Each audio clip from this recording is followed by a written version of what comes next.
We're not doing this right now.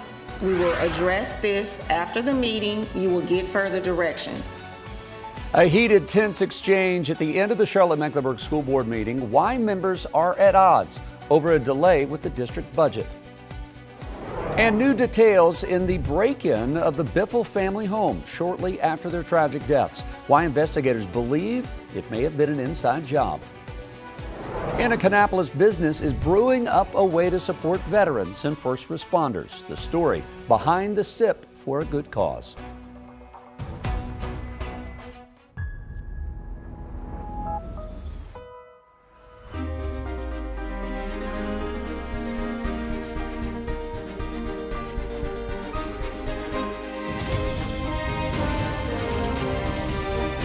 Queen City News starts now.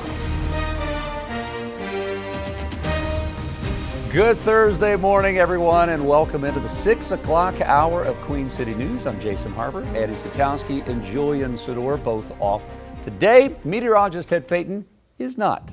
We were hoping for a little more results from Mother Nature yesterday, Ted. My yard at least was saying, come on, bring it. Didn't quite happen the way we wanted, but that's all right. We got more chances down the road. Yeah, more chances down the road as we'll have a little bit more of the rain here this morning. Temperatures are going to take a dip, though, heading into your weekend. That's where we usher in the low 60s for Saturday. Average highs in the upper 70s this time of year. Overnight lows will dip down into the low 50s. I'm looking at 60s for your evening hours, with the rain focusing towards the first half of today into your morning hours before drying out heading into the afternoon. So today, I'm looking at a high of 76 degrees, northeast winds anywhere from 5 to 10 miles per hour. Our temperatures start off in the 60s, near 70 degrees come lunchtime, and we'll break up the cloud cover, making way for more sunshine as we hold on to those mid 60s, Charlotte into Monroe, upper 40s, low 50s. These temperatures landing 2, maybe 4 degrees warmer than where we were yesterday with our current conditions, holding on to those mid 60s. East-northeast winds at 16 miles per hour. We can still see the Queen City in the distance, about 20 minutes or so away from sunrise, ahead of the rain and storm chances heading in our direction. I'll break down that radar in terms of where the wet weather is setting up here with another check of your forecast coming up in the next 5 minutes. Jason. All right, Ted, appreciate that. Gaston County voters could soon get a say in how much extra their teachers are paid. Commissioners may put a quarter-cent sales tax on the November ballot to pump money into teacher supplements. Something like this to me is a small sacrifice to help children. Teachers are always giving back to their classrooms, it comes out of their own pocket. So our sales tax going into their pocket, which inevitably goes to our children, I support that. Many Gaston County voters are on board with a potential 1/4% sales tax to add to Gaston County teachers' base salaries. This would be applied to any purchase that typically has a sales tax and would mean an extra 25 cents for every $100 spent. Commissioners are asking the North Carolina General Assembly now to repurpose a transportation sales tax that the county never implemented and turn it into an educational sales tax. Now, if approved, the extra tax is expected to create between $9.5 and $11 million each year. About $6.7 million of that would go towards teacher supplements, meaning each teacher would get about $3,400 more than they are right now. The remaining funds could be used to supplement other educational needs. And we should know by the beginning of June if the quarter-cent sales tax will make it on this November's ballot. Top Charlotte-Mecklenburg school leaders are at odds over how the district should spend its budget for the next school year. In a tense ending to Tuesday night's meeting, board members are delaying their approval of the $2 billion proposal. It's a move that seemingly surprised Superintendent Dr. Crystal Hill. The board's chair, who ended the meeting abruptly Tuesday night, explained their rationale to our chief political correspondent, Andy Weber. Madam Chair, it's 8. All those opposed? 1. The motion carries. It was that vote Tuesday night that seemed to catch Charlotte's top educator, Dr. Crystal Hill, off guard. The CMS Board of Education voting 8-1 to reject a proposed $2.1 billion spending plan for the next school year. I respectfully ask for clarity at the dais, because I'm very unclear right now. That's when the meeting became tense. Hill pushed, wanting to discuss the changes the board is needing. Board Chair Stephanie Snead pushing back. Madam Chair, if the board is directing me to amend a $2.1 billion budget, Dr. I Hill, respectfully request what part of the $2.1 billion budget. I understand should be that, amended. and I've said to you, you will get further direction. It will not be at this moment and not at this time. The meeting is adjourned. Snead said what was proposed lacked clear plans to better equip classrooms, implement strategies to support students inside and outside of school, and improve student performance. We are in tight budget times, right? We know that the North Carolina General Assembly has not passed a budget. We are counting every dollar and that we make sure that we are spending the money where it will have the most absolute greatest impact. During an interview with Queen City News, Snead insisting that a budget will be passed. We will have something better than we have now, and that not only will the board be happy with it, the staff will be happy with it, as well as our families. In a statement, Hill stood by her proposal, saying in part, quote, the proposed budget remains focused on sustaining momentum by investing in the high-quality educators, staff, and resources that our community expects and deserves. She added that she is committed to working with the board to pass a budget. The board says that will happen before May 15th. Reporting in Uptown, I'm Andy Weber, Queen City News. It's a somber day in the Queen City. Today marks 7 years since a gunman opened fire in the Kennedy building on UNC Charlotte's campus, killing 2 students, Reed Parlier and Riley Howell, and injuring 4 others. Campus leaders will be holding a wreath-laying ceremony later this morning outside the Kennedy building. That takes place at 8:30 this morning. The community is invited to visit the wreaths and memorial throughout the day to pay their respects and to pause for a moment of reflection. Howell's memory is that of heroism, as witnesses say that he tackled the gunman to protect others before losing his life. One of the men who killed the co-owner of Brooks's Sandwich House, Scott Brooks, is due in court today for charges connected to 3 other murders. In November, a jury found Stephen Staples guilty in the deadly 2019 Brooks shooting. He's also pleaded guilty to second-degree murder for the death of Andre Muscat in Hickory. That incident happened a little more than a month after Brooks's murder. In fact, investigators say from December 9th, 2019 until January 23rd of 2020, Staples is responsible for 5 murders. His appearance is set for 2 o'clock this afternoon. New search warrants accuse friends of Greg Biffle's family of a much larger scheme to steal hundreds of thousands of dollars from the late NASCAR driver. The documents claim the plan started to unwind within 24 hours of the Biffle family's deaths in December's plane crash in Statesville. Queen City News reporter Jen Cardone has the story. The day after NASCAR driver Greg Biffle and his family died in this December plane crash, investigators say they started to notice fraudulent activity on Greg and his wife Christina's bank accounts. Emails, phone numbers, and passwords were changed, according to new court documents. Even an email from an unidentified source saying, "I heard you dead. Rest in hell." This new search warrant shows the suspect who broke into the family's Mooresville home in January knew where the cameras were inside and out and knew how to navigate the inside and outside of the residence, which is close to 13,000 square feet. The Iredell County Sheriff's Office says $30,000 in cash was stolen, along with a backpack in the burglary. Several people are named in the documents, but Queen City News is not identifying them because no charges have been filed. The warrant says a license plate reader linked a pickup truck from the break-in to a home in Denver. After police released surveillance videos and photos, the documents say a woman tied to that address abruptly left town during a historic snowstorm, skipping a planned gathering with friends. Investigators say multiple fraud charges appear across Biffle's accounts involving people in their inner circle, leading them to believe the scheme had been ongoing. Authorities say they are now working to identify everyone involved with what they describe as an elaborate fraud plan. Jen Cardone, Queen City News. Coming up on 6:09 this morning, a veteran-owned and operated brewery in Kannapolis has a new beer, the M67, in honor of veterans. Some proceeds from sales will go to local nonprofit called Warriors Always Rise. They work to take care of local veterans and first responders in Cabarrus County. Queen City News reporter Shakira Speaks sat down with the owner of Old Armor Brewing Company to talk about community service through beer. and the first keg's filled up.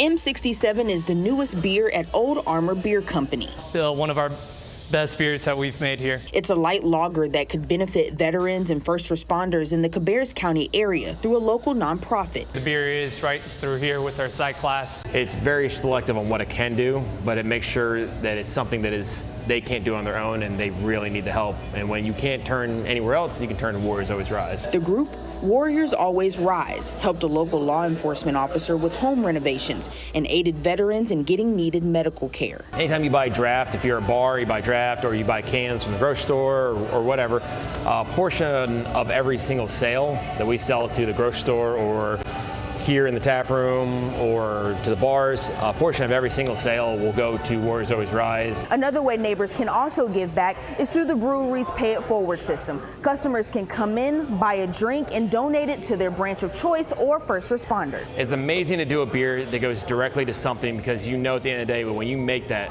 might actually touch someone's life and maybe save them. Old Armor co-owner Stephen Perrine spent 5 years in the Army. He also has several veterans or family of veterans as employees. Best part about my job is the people in the community that I get to serve each day. And they pride themselves on being available for every branch of service, even Space Force. It's nice to have something like that. You know, we want to be the center of people's thoughts when, they lose somebody. We want them to have a place safe, not have to go hey, can we do this? No. How can we do this better for you? And that's really important, because when you lose somebody, it's awful, and especially when you lose them in the line of duty, it's even worse. For now, reporting in Kannapolis, Shakir Speaks, Queen City News.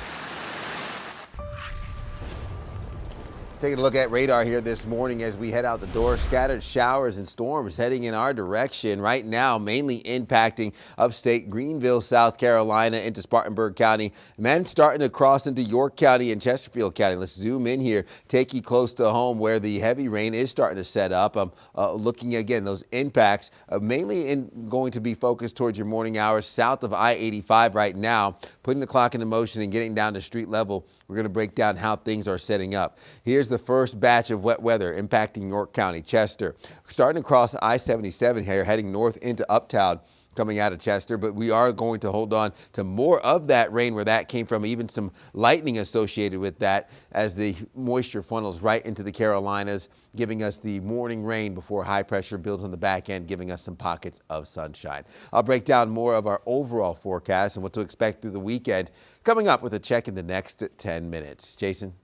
All right, Ted, thank you very much. Let's get an early look at our pinpoint traffic. Volume light right now. Rush hour won't technically start till about 7 o'clock. Beautiful shot from NCDOT. They've got a great network of cameras that give us just a different viewpoint all around the city and what it looks like wherever you might be driving from this morning. We're waiting on that sunrise, but you can see the Queen City skyline. That's I-77 north and south traffic. The traffic on the right is southbound headed into Uptown, and that's looking good right at LaSalle. Here's another one, 77 in the 85 interchange. Another good shot of the Queen City. That's 85 traffic right in the middle, merging onto I-77. Had a bad wreck there yesterday, which slowed it down for a couple of hours. Let's hope for some better results this morning. Overall, things are looking great. 485 Inner and Outer Loop, 85, 77, Independence, all those stretches looking good. Let's take you up. Coming down from Lake Norman, Mooresville, Cornelius, just a hint of a sunrise over the horizon, but both sides of I-77, including the toll lanes, looking good this morning. Here's some drive times from Gastonia,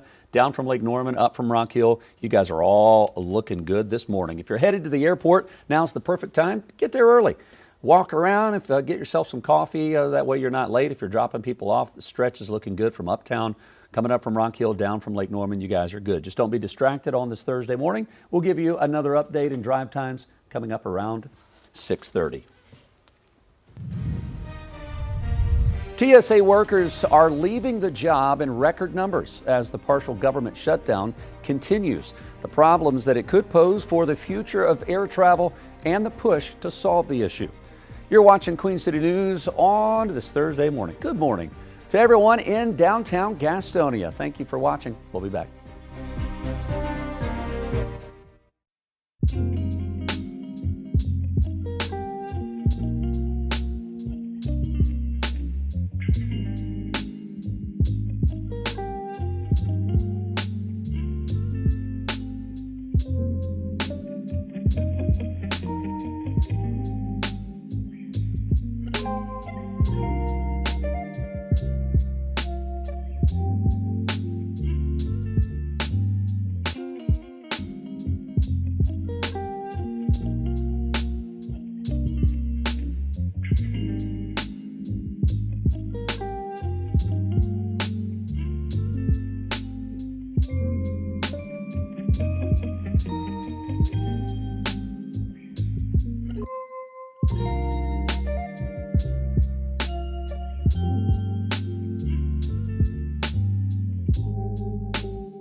Welcome back, everyone. Trump administration officials warned that the emergency funds being used to pay Department of Homeland Security employees could run out by tomorrow. The warning comes as DHS says more than 1,000 TSA officers have been forced to quit during the partial government shutdown. The shutdown has now gone on for more than 70 days. If the emergency funds do run dry, that means Secret Service agents and other DHS workers could start missing paychecks.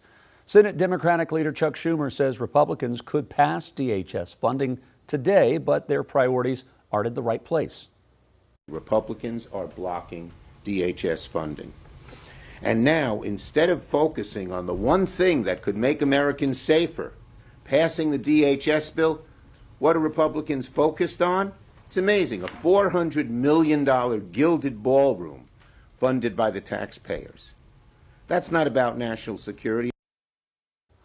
There is a bipartisan bill in the Senate to fund most of DHS. However, Speaker Mike Johnson says it has some, quote, problematic language, and that lawmakers in the House have drafted a modified version of the bill. While the fighting continues, Acting Attorney General Todd Blanche says he hopes the incident, like the shooting at the White House Correspondents' Dinner, show Congress that DHS funding is necessary. I hope this is a wake-up call to Congress. I hope this is a wake-up call that the games that they've been playing really with the lives of the men and women protecting them should end. And I do hope that they get to work now and get a deal done, which is what President Trump has been asking for months now, and that the folks in that room, which included some of those congressmen and senators, not in addition to the press and the administration officials that were there, got a firsthand look at how great those men and women are and how using them as pawns in their political game is something they should not be doing. It's still unclear when a vote could take place. Travel experts have named Charlotte Douglas International Airport among the U.S. airports with some of the worst delays. This comes after it was announced that passengers could encounter problems as major airlines face rising prices due to jet fuel shortages. Out of 10 international airports, Charlotte came in 5th. The worst airport, by the way, not us, Dallas, Fort Worth, DFW. Surprisingly, the most punctual was LAX. That research coming from airport transfer provider Mozio. A massive $2.6 billion settlement from Blue Cross Blue Shield should start hitting people's bank accounts in a matter of days. The class action suit accused the company of limiting competition between health insurance options and driving up costs for customers. The company denied any wrongdoing but agreed to settle that lawsuit. Roughly 6 million claims were filed. How much you get from the settlement all depends on multiple factors, including the premiums you paid to Blue Cross Blue Shield and whether your insurance plan was fully insured or self-funded. 619 on this Thursday, a little warmer today. What are we looking at, Ted, the next couple days? How are we looking? Yeah, we're looking at cooling down, as a matter of fact. Mid-70s today, feeling nice and comfortable. Low 70s by Friday and even into the 60s come Saturday. Watching for some of the showers moving into uptown, mainly through our South Carolina counties. Let's take you down towards street level here in terms of how things are shaping up. So zooming in, we see some of the hints of red stretching ahead of the brunt of the rainfall, pushing into Chester, Rock Hill. As we put the clock into motion, we're going to see the last hour in terms of how the showers have already started to move in. That's traveling along I-85. As a matter of fact, we could start seeing a little bit of that wet weather heading into Gaston County, Shelby in Cleveland County, starting to get some of the rain here early on.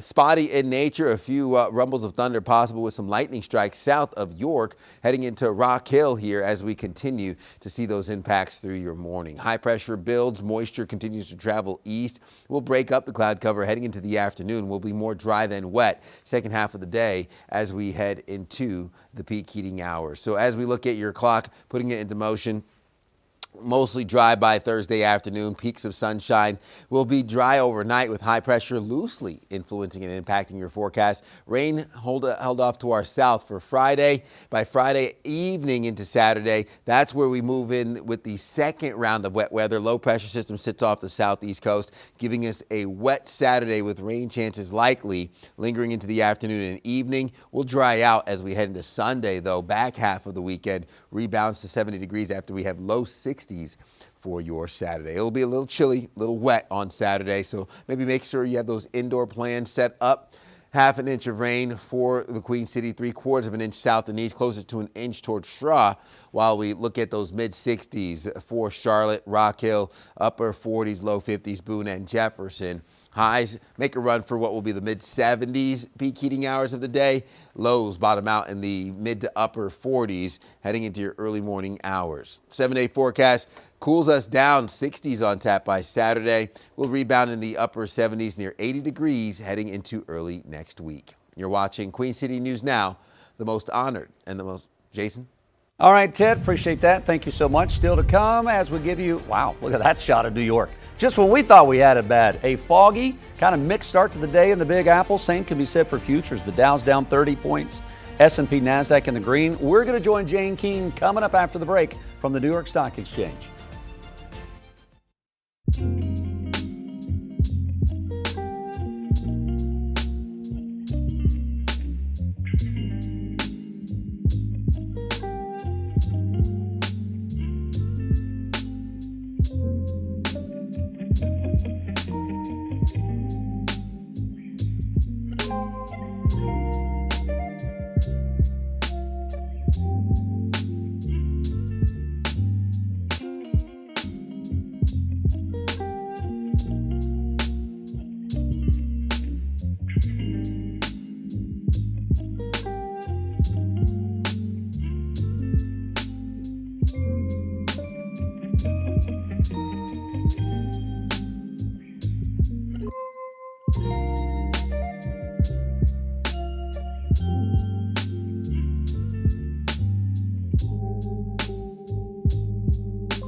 .625 is the time. Uber is now in the hotel business, and inflation is forcing Americans to take a look at refurbished technology. Jane King's live at the New York Stock Exchange with those stories and more. Jane, good Thursday morning. Happy Thursday to you too, Jason. And we've got the S&P and Nasdaq higher this morning. Dow's a little bit lower. Dow's been struggling lately. In fact, 5 days of losses. Apple reports earnings later today. That's going to be one of the key things we'll keep an eye on. And oil is higher as well this morning.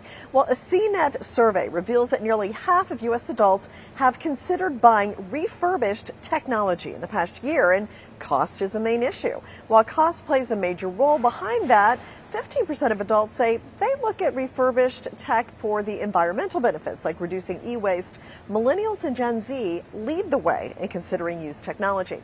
And Uber customers in the U.S. can now book hotels directly through the app. Uber customers will have access to more than 700,000 hotels worldwide through a partnership with Expedia. And Uber says that later this year, they're going to be adding some inventory from Vrbo, the kind of longer-term rental option. Jason, back to you. All right, just keeps on growing. Jane, thank you very much. Appreciate that. Yep. We will join you coming up in our 8 o'clock hour. Thank you. Well, happy Thursday morning. We're looking at traffic starting to build on inbound Independence. That is way too early for 3 lanes of solid traffic. We'll take a look and see what's going on. We'll have that in your weather coming up on the other side of this break.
Defense Secretary Pete Hegseth is defending the war with Iran and the hefty price tag that goes along with it, how he responded to a grilling from lawmakers. A sexual assault lawsuit involving current and former employees at NC State University is now taking shape in court, the latest request from their attorneys.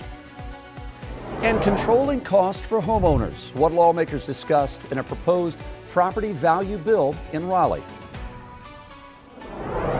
Good Thursday morning, everyone. Welcome in. It is almost 6:30. Thanks for watching Queen City News. I'm Jason Harper, Julia Sador, Annie Satowski, both off today. I'm meteorologist Ted Payton with your pinpoint weather forecast. I don't think the rain's taking off this morning. No. We have it moving in. Can confirm the rain we were expecting yesterday morning. We're getting more of that here this morning, mainly in our South Carolina counties, but still traveling up that I-85 corridor could impact our mid-morning commute. Yeah, it's like Mother Nature is on the runway, but being told we got a little delay. Yeah. We're not going to take off right now, maybe later today. Hold off just a little We bit. all know what that feels like. Exactly. Just sitting here waiting, stuck on the tarmac. Taking a look right now from our tower camera out of West Charlotte. We see the Queen City in the distance, not having any of the drops as of right now on your lens from your tower camera. We'll wait a little bit before the rain really starts to impact the Queen City, but as of right now, upstate South Carolina inundated with most of that moisture. We'll go ahead and put the clock into motion. You can see how the rain has already developed for parts of South Carolina heading into the Queen City. So moving it even closer here and taking you from upstate into parts of Shelby, into Gaston County. That's where I expect more of the rain to impact York County, a little bit of lightning associated with that. So taking a closer look down towards Fort Mill, Rock Hill. You have lightning just to your south, crossing I-77 heading north into Uptown. That's where I'm expecting more of the impacts from that wet weather to start and then making its way further north and east as the morning continues. So right through rush hour, we could have these impacts. Might want to give yourself a little extra time heading out the door on your way into work. High pressure builds on the back end here. We'll talk temperatures and break down the rest of the work week with another check of your forecast coming up in the next 10 minutes. Jason? All right, Ted, appreciate that. Let's get outside for this 6:30 check on traffic. Now, rush hour technically doesn't start till 7. Man, Independence Boulevard is getting just a whole mug full of traffic way earlier than typical. What we're looking at right now, we do have an accident up around the bend, inbound Independence at Eastway Drive, and it's got all 3 lanes, as you can see. Stop and go, bumper to bumper, past the Sharon Amity Road exit. Now, let's kind of show you on the map where this is. You're down to 15, 20 miles an hour. You can see around the bend, even those that are coming in on 24, coming in from Albemarle. That's going to slow you down for quite a while. Until they get this cleared up, I would recommend hopping on Central Avenue or Monroe Road as an alternate to kind of work your way in. Even though you've got stoplights, it'll be easier than sitting in that mess for the next half hour. The rest of the Queen City looking pretty good, other than volume coming 85 out west out of Gastonia. That's typical, though. Everywhere else around the Queen City looking pretty good. Let's give you a shot from NCDOT of I-77 traffic. There's the stretch. I should say it's going to be really slow coming up Monroe, from Monroe on 74 because of that accident on Independence Boulevard. Here we go. Here's that shot of 77 traffic near LaSalle. Both stretches looking good, north and south. We like that this morning. Let's take you up near Lake Norman, coming down I-77 from Cornelius, waiting on that sunrise. Things are going to be looking really nice this morning, so that is good news. Coming in, now you're getting close to half an hour on 85 north, coming in from Gaston County. But the rest of the stretch is looking good this morning. Again, don't be distracted. Don't get a speeding ticket this morning. We'll give you another update at the top of the 7 o'clock hour. Defense officials are championing the war with Iran. They're also arguing for the cost of the conflict. Maddie Beer Temple reports on the defense secretary's pushback against Democrats. Secretary Hegseth wouldn't give a timeline on the conflict, and that was a key line of questioning from Democrats who grilled him on cost and objectives of the war, but Republicans praised the efforts to eliminate Iran's nuclear program. This represents a historic down payment on future security. The Pentagon is asking Congress for $1.5 trillion in its 2027 budget request. This budget also includes a historic troop pay increase, 7%. For lower enlisted. But war in Iran took center stage for much of the hearing. The Pentagon's acting comptroller says it's so far cost $25 billion 2 months in. Most of that is munitions. Democrats like California Congressman Ro Khanna grilled Secretary Pete Hegseth over the cost to Americans. Iran's effective closure of the Strait of Hormuz has sent gas prices skyrocketing. You had no one do the analysis of what the increased cost of gas and food on the American people are going to be? What is the cost of Iran holding that straight at issue with nuclear weapons? They also questioned the objectives of the war. Where is this going? Hegseth said the objective of preventing a nuclear-armed Iran has been clear. And when they chant death to America or death to Israel, if they got that nuclear weapon, history tells us they might use it. Republicans like Mississippi Congressman Trent Kelly praised the mission and brushed off price increases. And it amazes me now we're crying about high gas prices when they were $2 a gallon more just 4 years ago or 5 years ago under the previous administration. Chairman of the Joint Chiefs of Staff Dan Kane also outlined the human cost of the war. He says so far 14 service members have died in Operation Epic Fury. Maddie Beertemple, News Nation, Washington. It's a somber day here in the Queen City. Today marks 7 years since a gunman opened fire in the Kennedy building on UNC Charlotte's campus, killing 2 students, Reed Parlier and Riley Howell, and injuring 4 others. Campus leaders will be holding a wreath-laying ceremony this morning outside the Kennedy building. That's happening at 8:30. And the community is invited to visit the wreaths and the memorial throughout the day to pay their respects and to pause for a moment of reflection. Howell's memory is that of heroism, as witnesses say that he tackled the gunman to protect others before losing his life.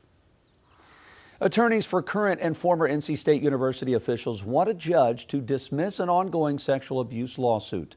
More than 30 former student athletes accuse former athletic trainer Robert Murphy of inappropriate conduct.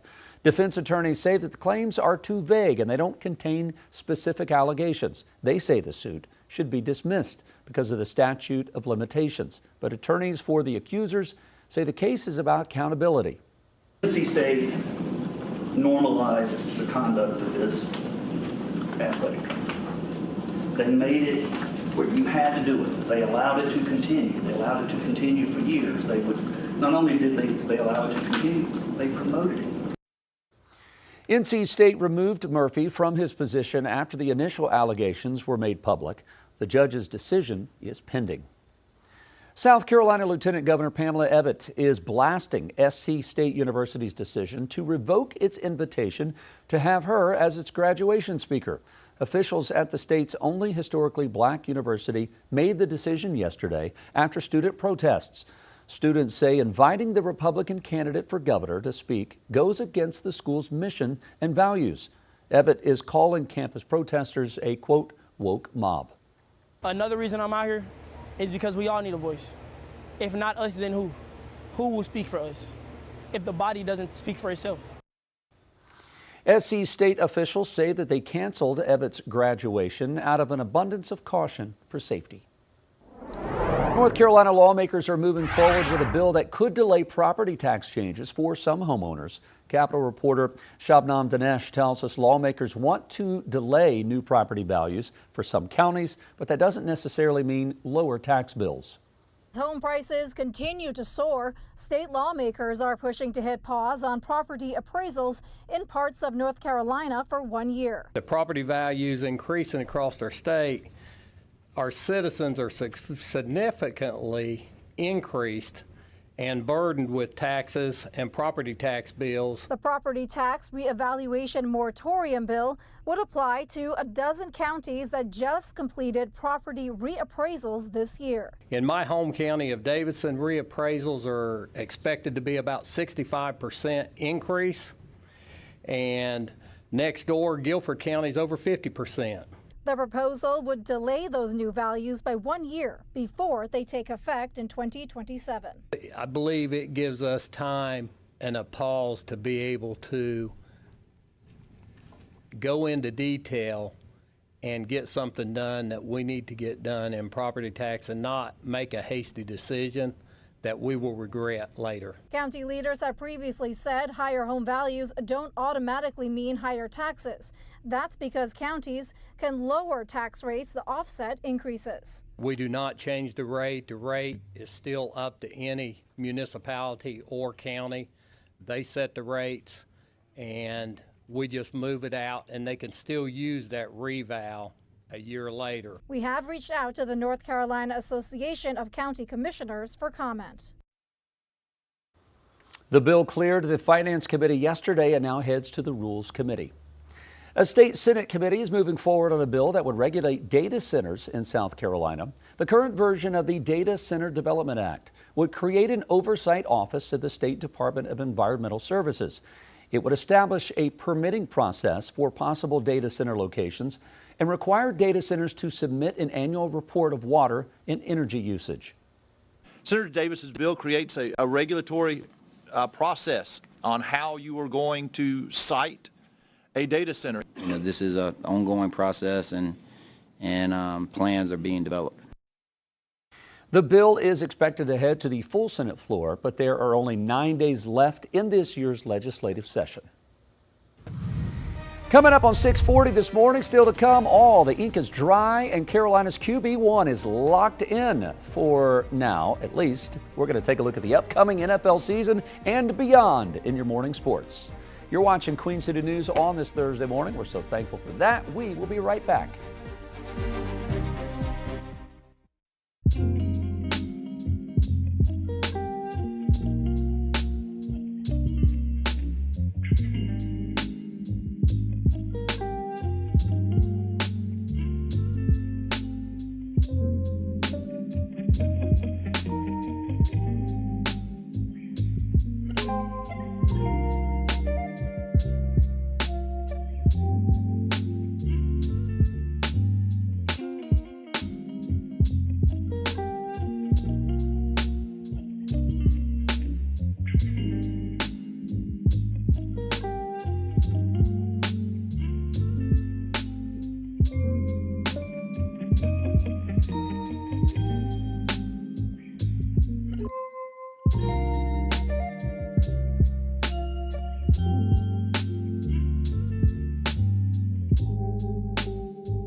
We can expect to keep QB1 in the Carolinas after this season. That's some good news. Carolina Sports Live's Gia Lancey is looking at all the latest news from the Carolina Panthers. It's been a looming question over the past year, but now all the ink is dry and Carolina's QB1 is locked in for at least 2 more seasons. It's officially official. The Panthers announced yesterday that they're picking up the 5th-year option on Bryce Young's rookie contract. Carolina GM Dan Morgan first told us about the expected move in January following the end of the season, and now all the paperwork is done with Bryce back in the building for the offseason program. His 5th-year option for 2027 is projected to be worth $25.9 million, according to Spot Rack, and is fully guaranteed. The move comes after Bryce posted career highs in passing yards and touchdowns while leading the Panthers to the NFC South title. I think Bryce did a great job this year, and just really excited about moving forward and him still developing chemistry with our receivers and just the pieces around him that we had. If you look at Bryce on a day-to-day basis out there, his work ethic out there, His ability to command the huddle out there, take control of the line of scrimmage, make the proper checks, make the proper protection calls, and then really having that translate into Sunday or Saturday or whenever we play. I just felt like he had a lot more command out there this year, and really just kind of like coming into his own and getting better every week, and just attacking every day. With the Panthers front office not officially restructuring any deals just yet, here's the financial future for the Panthers with 2027 looming. These numbers according to SpotRack as well. Jalen Phillips tops the list after signing a $120 million deal last month. His cap hit is at $32.5 million for 2027. Right behind him is the man in the middle on defense, Derek Brown, at $31.3 million. Then we move to offense. Veteran right tackle Taylor Moton has a 2027 cap hit of nearly $28.5 million. Then you have QB1. His fully guaranteed fifth-year option is $25.9 million for 2027. Right guard Robert Hunt rounds out the top five. His cap hit is $24.3 million for the 2027 season. As for the Carolina backfield, Chuba Hubbard is gearing up for yet another season as the Panthers lead back. After a career year in 2024, which led to a contract extension, 2025 came and had its ups and downs for Hubbard. But now he's locked and loaded for another season, season 6 in the black and blue. An early season injury paired with the emergence of Rico Dowdle last season saw Chuba's numbers take a bit of a dip. His 511 rushing yards in 2025 was the second lowest number of his NFL career. 2026 brings him a fresh slate as he enters the season as the unquestioned leader in the backfield with a mix of running mates alongside him. That includes 2024 draft pick Jonathan Brooks, who everybody wants to see emerge. The talent and the personalities in the room have Chuba excited for what they can bring to the offense. Been fortunate enough to have great rooms every single year I've been in Carolina, from not just, like I said, great teammates, but also people. And the one thing is, like, we got a couple of young guys that are real fast, explosive. We got, AJ in there now, OG, that, has that level of the game that can kind of help you with that side of things. So we can all help each other in some way or the other. And a big thing I told them, and we've all kind of echoed to each other, is like, I get that the running back room can be what it is, one guy on the field, but I always think everyone could be successful. We can all have a slice of cake. So that's my mentality. Here's a look at Chuba Hubbard's numbers since he came into the league in 2021. In 79 games played, he has had 889 carries for 3,686 yards. That's 4.1 yards per carry if you're doing the math. Hubbard has 23 touchdowns in his career, with 10 of those coming in the 2024 season. And in 5 seasons, Hubbard has only fumbled the ball 3 times. The Panthers did lose all of them. And his longest run of his career, a 38-yard burst. Will definitely be interesting to see the dynamics in the running back room this year. All right, we're giving you a live look at the Great American Speedway located in Fort Worth, Texas, known for having no limits. I mean, it looks like they're having a movie party early this morning, huh? It's 5:47 there. Race fans, they're ready to watch the action get underway this weekend. The Craftsman Truck Series kicks off Friday with the SpeedyCash.com 250 at 7 o'clock. The Andes Frozen Custard 340 O'Reilly Auto Parts race, that's going to be Saturday at 2:30. And then, of course, the main event, the Worth 400 on Sunday. As they always say, everything's bigger in Texas. We are giving you a supersized version of Around the Track this week with this guy, the return of America's crew chief, Larry McReynolds. Great friend of the show here. Our Carolina Sports Live team will be heading down to the Lone Star State for our Around the Track coverage. The green flag drops for the Worth 400 Sunday at 2:30.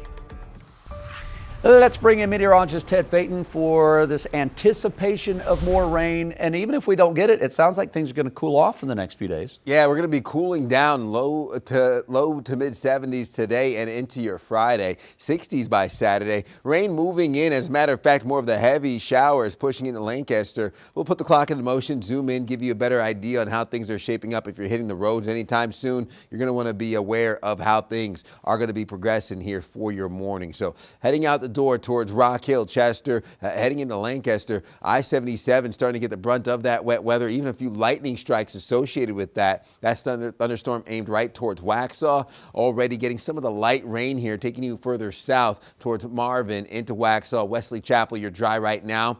Pineville, you're likely going to get some of the raindrops here in the next 5 to 10 minutes. So those showers move in, impacting TKK, Rock Hill going through it as we speak. I'm looking at the drier conditions here on the back end, just some spotty impacts from wet weather early this morning. We'll have more of that sunshine dominate in this afternoon as that cold front continues to track further south and east. So walking you through it, mix of sun and clouds second half of the day. We'll have those cool temperatures heading into your Friday, but another round of wet weather moves in for the weekend. So Friday night into Saturday brings in the spotty showers as a low pressure system sits off the southeast coast. That's going to give us some pockets of heavy rain Saturday late morning, early afternoon, lingering into your evening. Dry by Sunday with anywhere from half an inch to maybe 3/4 of an inch of rain from I-85 south and east. The higher rain amounts towards Chirrah.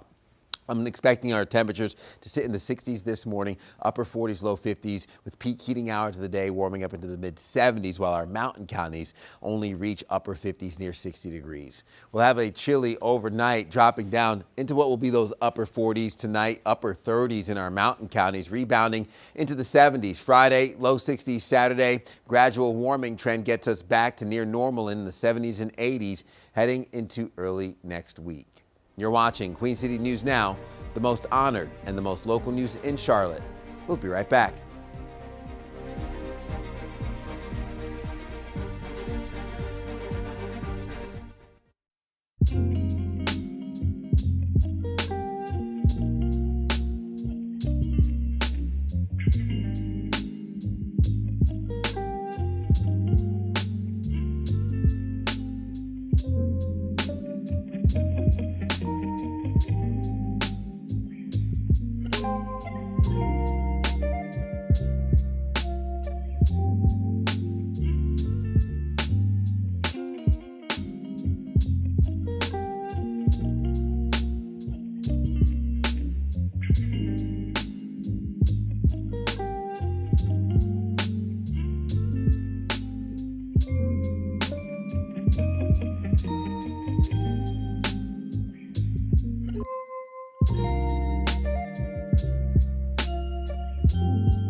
It is 6:53. Welcome back. A bizarre site inside of a German museum is bringing focus to tech giants in the U.S.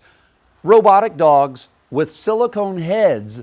Okay, that's creepy. Modeled after people like Elon Musk and Mark Zuckerberg. You can see these walking around the museum in Berlin. This is all part of an art installation titled Regular Animals. There's Mark Zuckerberg. God, that's creepy. The robots walk around, they document different things, printing their surroundings warped by artificial intelligence. And it's not just tech giants. Famous artists like Picasso and Andy Warhol as well. It's the work of a globally recognized digital artist named Mike Winkelmann, also known as Beeple. He says the robots aren't meant to, that was Jeff Bezos, they're not meant to be offensive, but to give an example of the different views that will create the future of the world. The future is not going to be just good or bad. It's going to be a mix of those things, just as it is now. And like, technology has been changing life for thousands of years. And like, there's many good things happening right now in terms of, you know, infant mortality rates and all kinds of different things like that. And there's many bad things happening right now. But I think the future is going to be very weird. And I think this is sort of like a reflection of that as well. The future's going to be weird. How about the present? I'm looking at it right now. The robots have also made trips here to the U.S. The exhibit was first shown in Miami Beach. Can you imagine seeing those on Miami Beach, walking around? Holy cow. That's not the dog I want, but that's just me. To each their own. All right, we're going to take a break. You're watching Queen City News. We'll be right back. Oh, my.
A new AI model can detect very early and subtle tissue changes seen with pancreatic cancer years before traditional screening methods.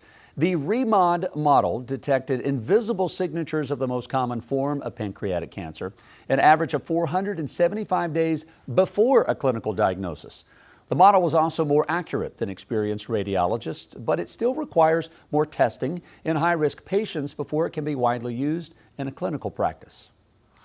Purdue Pharma will no longer exist after this week. Part of a judge's order in the criminal sentencing for the Sackler family required them to dissolve the company and to pay a $7 billion settlement. But victims and their families say they want the Sacklers to pay more, saying they have billions in the bank while their victims are still struggling with addiction. Others want to see the Sacklers in jail. Every time we get her to treatment, the insurance kicks her out after 10 days.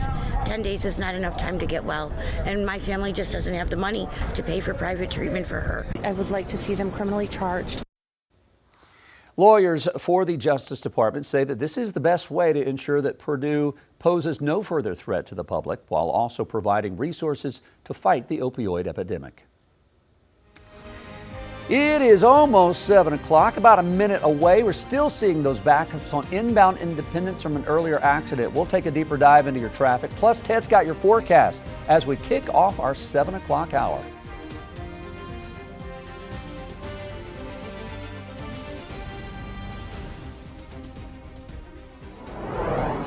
Showers moving in this morning, making for a wet morning commute. Give yourself a little extra time heading out the door, but we will be dry by this afternoon. We'll have your forecast coming up. Something like this to me is a small sacrifice to help children.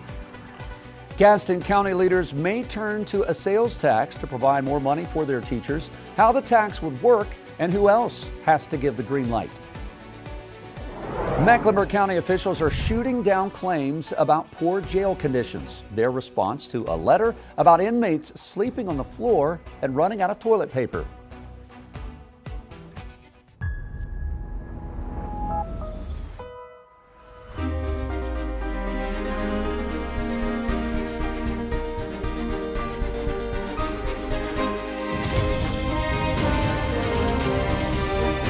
Queen City News starts now. Good Thursday morning, everyone. Straight up 7 o'clock. Welcome into Queen City News. So nice to have you here. Appreciate that. I'm Jason Harper. Julian Sidor and Annie Satowski both off today. I'm meteorologist Ted Payton with your pinpoint weather forecast. Mother Nature starting to provide some of that wet weather. Through rush hour, we're going to want to give ourselves extra time because we have that rain moving in just as we approach some of the thickest part of our morning travel. Well, we already have a couple of accidents causing problems. That's without the rain. Correct. So it's just going to cause insult to injury, but we need the rain so bad, Ted. Yeah, we need the rain because of those drought conditions still continuing. We're about an hour to an hour and a half away from an update on our drought conditions in terms of how things have matured from last week into this week. But this comes as your morning has a little bit of a wet start. We have that slowdown on Independence Boulevard here, heading just past Sharon Amity Road, and those cloudy skies locked in as you head out and about here early this morning. So from Monroe into our Arlington camera, not looking too bad. We are holding on to the mostly clear condition from our tower camera here out of West Charlotte. Looking at radar, the showers starting to push in here over parts of uptown. That's where we have some of the rain that's going to be moderate to heavy at times, indicated by the yellow and the red shading here. Wanted to zoom in, mostly south of uptown, York County into Lancaster, Waxhaw.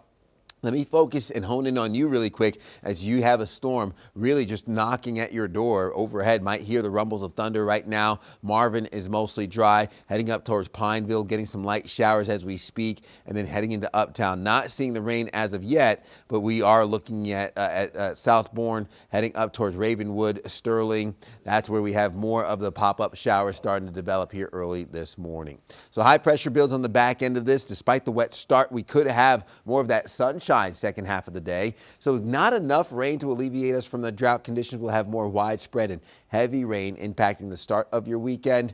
Looking at below normal temperatures, highs peaking in the mid-70s for the peak heating hours of the day today, cooling down into the 60s as we approach the start of the weekend. I'll break down everything you need to know here with another check of your forecast coming up in the next 10 minutes. Jason. All right, Ted, appreciate that. 7:02 right now.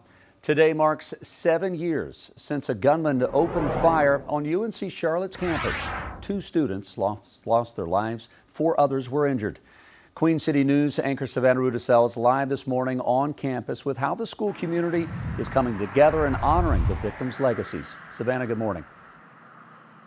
Hey, good morning, Jason. Campus leaders will host a wreath-laying ceremony later this morning at 8:30 to honor the lives lost and all of those impacted. Now, students, faculty members, and the greater Charlotte community have been participating in this remembrance event for now 7 years. In April of 2019, a gunman opened fire inside the Kennedy building. Now, back at that time, this was right before finals. Students were giving some of their final presentations. Now, 4 people were hurt in the shooting, 2 were killed. 19-year-old Reed Parlier and 21-year-old Riley Howell died from their injuries. Investigators say Howell tackled the shooter, saving countless lives. The shooter was a former UNC Charlotte student who pleaded guilty to the attack and is now serving a life sentence in prison. University officials put new security measures in place right after the shooting, like increasing campus police presence and upgrading the emergency alert system. Queen City News spoke a few years ago with one of the survivors about coping with trauma from the attack. That's a day and a moment in my life that I'm gonna carry with me forever. No one said it explicitly, but I could just tell by the way they were tending to the other two, like, I'm the only one that's coming out of this room. For those who are unable to visit the wreaths or the memorial in person today, UNC Charlotte has a memorial that lives online. It's a digital collection of photos, of videos, as well as other notes of remembrance and other survivors' stories. Of course, Queen City News has been following this event since it happened. We have more reflections and in-depth coverage on our website at qcnews.com. Reporting live in University City, Savannah Rudisell, Queen City News. Savannah, thank you so much. Gaston County voters could soon get a say in how much extra their teachers are paid. They could vote on a sales tax to provide money for teacher supplements. Gaston County commissioners may put a 0.25% sales tax on the upcoming November ballot if they get state approval. Queen City News anchor Caroline Boyer tells us how it would work. This would be applied to any purchase that typically has a sales tax and would raise it by 0.25%. That means an extra 25 cents for every $100 spent. Commissioners tell me they believe this is the best way to make sure Gaston County Schools is recruiting and retaining quality teachers. Something like this to me is a small sacrifice to help children. Teachers are always like giving back to their classrooms, like it comes out of their own pocket. So our sales tax going into their pocket, which inevitably goes to our children, I support that. The feeling is mutual among the Gaston County voters I talked with. Anytime we can back the teachers and do anything, and it's a quarter, right? Me and you, we're gonna throw away those pennies every day anyways. They're on board with a potential 0.25% sales tax to add to Gaston County teachers' base salaries. We spend taxes on a lot of other wasteful things, so this definitely would be important. Commission Vice Chair Bob Hovis is heading up the idea and presented it to commissioners during their April 28th meeting, where dozens gathered wearing red to support public education funding. This is the most straightforward and most practical in my opinion, and I think the public would see it that way too. He's asking the North Carolina General Assembly to repurpose a transportation sales tax the county never implemented and turn it into an educational sales tax. This is a sales tax that we have been given authorization to ask for voter approval, but we've never put it out there for voter approval. All we're asking is repurpose it into an area that we could use that. If approved, the extra tax is expected to create between $9.5 and $11 million each year. About $6.7 million of that would go toward teacher supplements, meaning each teacher would get about $3,400 more than they are now. We move our teacher supplement to the average, to the middle of that, which will be $7,554 per teacher on average. Currently, we're at $4,082. The remaining funds could be used to supplement other educational needs. I happen to be a substitute for Gaston County Schools. Anything to help the teachers. They have a difficult job. They are much needed. Anything to support the teachers is important, and I would absolutely support that. If commissioners can get approval to bring it to voters, it may not be a hard sell. Teachers are our most important position that we can have here in Gaston County. By investing in our children, we invest in our future. We should know by the beginning of June if the 0.25% sales tax will make it on this November's ballot. If not, Commissioner Hovis tells me the board will have to get creative to find ways to increase teacher supplements. In Gastonia, Caroline Boyer, Queen City News. Mecklenburg County officials are denying allegations about problems with inmate housing and care at their detention center. They posted a video to YouTube last night of the jail's commander addressing claims from a letter from a group claiming to be the National Association of Upward Mobility. Now, according to the commander, the letter refers to inmates being forced to sleep on floors, running out of toilet paper, and not receiving proper medical care. But officials say the letter is not accurate. Due to the current population levels within the facility, some residents may be assigned to stacker bunks, accommodations which are approved sleeping arrangements used in correctional facilities. Officials also showed images of cases of toilet paper, saying they have plenty of those supplies. We could not find an official listing for a group called the National Association of Upward Mobility. North Carolina Attorney General Jeff Jackson will be making an announcement today about health care funding coming to the state. State Treasurer Brad Briner will be joining him for the afternoon news conference. We will bring you more details about those finances, what's expected at that conference later today on Queen City News. It is 7:09. In with some traffic issues, could be a little bit of a headache this morning. Ted, what are we expecting to the Queen City? Yeah, we're expecting to have some of those showers moving through, mostly dry though. East-northeast winds, 8 miles per hour, temperatures in the low 60s, dew points at 50 degrees. So not too big of a difference between temperatures and dew points, but not close enough to develop any of that fog. We're looking at a 0-degree difference for those temperatures last 24 hours, Charlotte into Monroe, but a 4-degree warmer start, cooler start in our mountain counties. And we sit in the low to mid 60s from Charlotte into Wadesboro and Rockingham, upper 40s, low 50s, Boone and Jefferson. Now, your day planner helps warm us up into the mid 60s. Early morning showers and isolated thunderstorm possible. We're tracking that right now on radar, but we'll be looking at more of that sunshine mix in, 70s on tap through the peak heating hours of the day, with the scattered showers tapering off, north-northeast winds 5 to 10 miles per hour for this afternoon. So rain chances drastically drop from your mid to late morning hours. We'll see mostly dry conditions second half of the day with partly cloudy skies overnight, dropping down into the 50s. Clouds return on Friday. Cooler temperatures settle in for the start of the weekend as we only peak in the low 60s, well below our normal high of 77 degrees we typically see this time of year, rebounding into the 70s as we head into early next week. I'll break down more of your setup for the rest of the work week, rain chances into the start of the weekend. All that's coming up here in the next 10 minutes. Jason?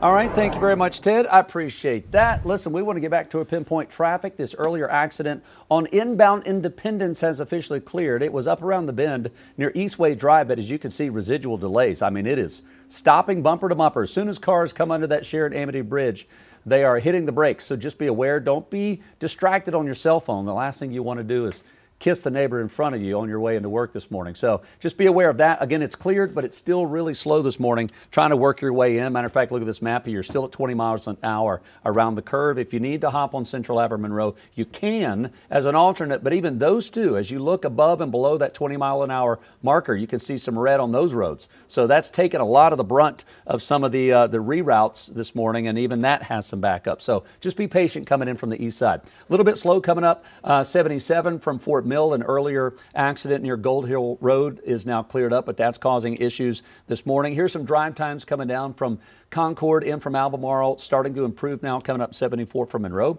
Here's a good looking shot right in the heart of Uptown, just north of the city. 77 south traffic on the right hand side, zooming along, including the toll lanes there near LaSalle. This is a good looking shot. Look at this. This is at the top northern part of the city, 77 southbound near Sunset Road, coming down into the Queen City. Drive times from Gaston County, still under half an hour. Same can be said from Lake Norman and Rock Hill.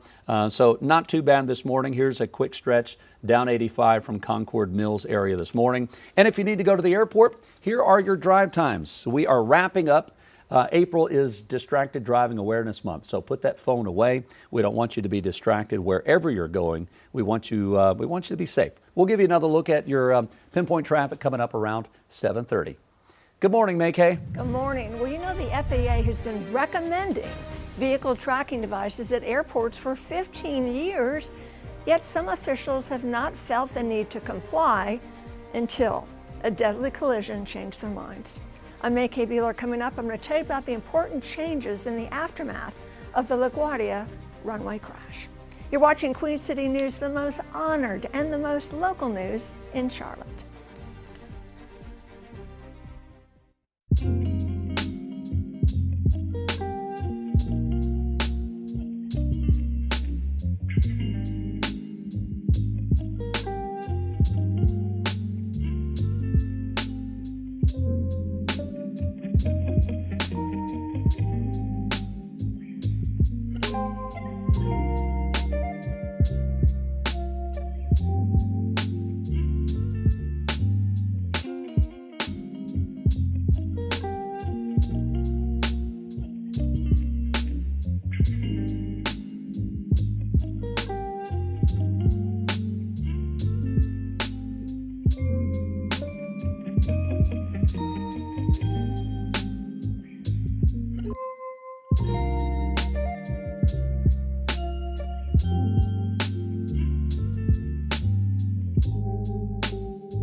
Time is now 7:15. Welcome back. Did the lack of a tracking device aboard a fire truck play a role in the deadly runway collision with an Air Canada passenger jet last month?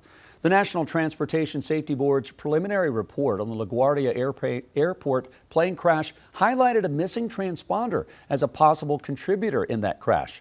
In the aftermath of the accident, those transponders are officially being made available. Chief Transportation Correspondent and pilot May-Kay Beeler joining us now. And when this early report came out a couple days ago, we were sitting right here and I said, why do these trucks, these road vehicles not have transponders? Why is it not mandatory? And you said, it could be here before you know it. I said they will after this. Yeah. And sure enough, here we go. So you know what? It's part of that tombstone mentality. You know, unfortunately with aviation and really many other areas too, it takes an accident, fatalities to occur to finally get productive safety changes. So transponders send a signal to air traffic controllers so they can pinpoint exactly where specific trucks are located on runways and taxiways. So in the accident report, controllers said they saw 2 blobs on the ground surveillance radar because without the vehicles equipped with transponders, ATC was unable to clearly identify the exact location of airport vehicles. And when the lead truck crossed the active runway, it drove directly into the path of a landing regional jet. The crash killed 2 pilots and sent 40 others to the hospital. I mean, we know this technology exists. Airports all around the country have some of these. Why is this not mandatory, May-Kay? Well, it was recommended. It was advisory. It was recommended by the FAA for airports to voluntarily install transponders in their fire trucks, like I said, for 15 years. Yet, according to the New York Times, despite the FAA's encouragement, airport officials at the New York Port Authority resisted installing the type of transponders the federal agency had recommended at LaGuardia, JFK, and Newark Liberty. But now, in the aftermath of the crash, emergency vehicles at New York City area's 3 major airports will be outfitted with the tracking devices. Now that the NTSB has had some more time to look at this investigation, have they come up with a probable cause of the crash? Well, still not yet. You know, they're telling us what happened, not why it happened. We'll find out when the report comes out, final report in 18 months. But investigators are still seeking a cause. They have not said that a transponder on the fire truck could have prevented the crash, but it did say that the absence of a transponder in the fire truck involved in the crash left the airport's automatic warning system unable to correlate the track of the airplane with the track of the truck it struck. And again, the full and final report is going to come out in 18 months. And by the way, if you're wondering about CLT. Yeah, what about Charlotte? They do have transponders in their trucks. I knew it, but I checked yesterday to be sure. CLT officials told me all vehicles that operate unescorted on airport runways and taxiways are required to have the transponders, and this includes emergency and airport fire vehicles. All right, well, that's good to know that Charlotte has that. Yes, and yes. hopeful those other airports where it was voluntary and they never, put those transponders in, they will. It's a money thing, because it costs a couple $1,000. It's like that in every business. I know. And it's like paying for insurance. It's expensive and it's not sexy. Yeah. But it could absolutely save your life when you need it. And then when you don't have it, lives are affected. So here we go. At least one good change coming out of this. We'll see what else happens. All right, we'll wait for that full report down the road. May-Kay, thank you very Jason. much. 7:19 right now on this Thursday morning. If you are traveling this morning out of CLT, Ted, what do we need to know weather-wise? Yeah, we have some showers and some lightning to our south. Haven't been close enough to the airport, from what I gather, to have any of the planes grounded for any lightning strikes in the region. But as of right now, looking at most of the storm activity breaking up over York County, south of Rock Hill. There's one isolated lightning strike just west of I-77 here. Outside of that, looking at just the rain hiding up through TKK, Fort Mill into Pineville, and of course, still mostly clear when it comes to Charlotte Douglas International. Jason asked about the airport. I'm going to take you right down to it as we see CLT Airport not under the bullseye of any rain as of right now, but could still see some of those showers head in that direction, giving us a wet runway, but that's not going to stop those planes from taking off and landing this morning. High pressure in control. That's going to start breaking up the cloud cover this afternoon. So despite the rain that we're putting up with here through rush hour, I expect us to be mostly dry with the peaks of sunshine for this afternoon. Just putting up with the morning rain, quickly pushing east, drying out with our evening temperatures on the cool side, rebounding into the low 70s Friday with high pressure loosely influencing your forecast. We'll be dry overnight with our Friday night into Saturday, bringing in the next round of wet weather, this time more aggressive rainfall, setting up late morning, early afternoon. Could see torrential downpours that will push into more of the lingering rain for your Saturday afternoon and evening. We'll be drying out by Sunday, so looking at a soaker for your Friday, mainly south and east of Uptown, bringing half an inch to what could be 3/4 of an inch, only 1/10 of an inch up towards our mountain counties.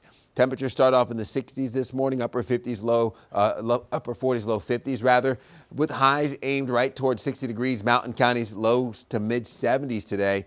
Overnight lows bottom out in the 40s with their 7-day forecast hosting 60s to start the weekend. Gradual warming trend gets us back into the upper 70s, low 80s Monday into Tuesday of next week. You're watching Queen City News Now, the most honored and the most local news in Charlotte. We'll be right back.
It is 7:24. Welcome back, everyone. Look at this live look here at the Great American Speedway in Fort Worth, Texas. The sun's coming up over the track there. What a cool shot. This speedway, known for having no limits. Race fans are ready to watch all the action this weekend. The Craftsman Trunk Series kicks off tomorrow with the SpeedyCash.com 250. That's at 7 o'clock. The Andes Frozen Custard 340 O'Reilly Auto Parts race is Saturday at 2:30 in the afternoon.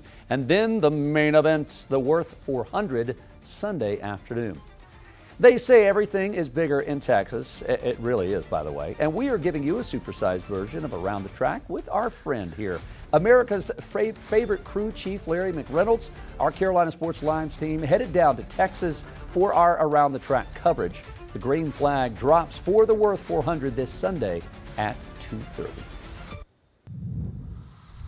Keeping an eye on the markets this morning as we are getting close to wrapping up this week of trading. Right now, futures have kind of been all over the place, but thankfully they're in the green. We're still 2 hours from the opening bell. Dow's up 277, S&P, NASDAQ in the green.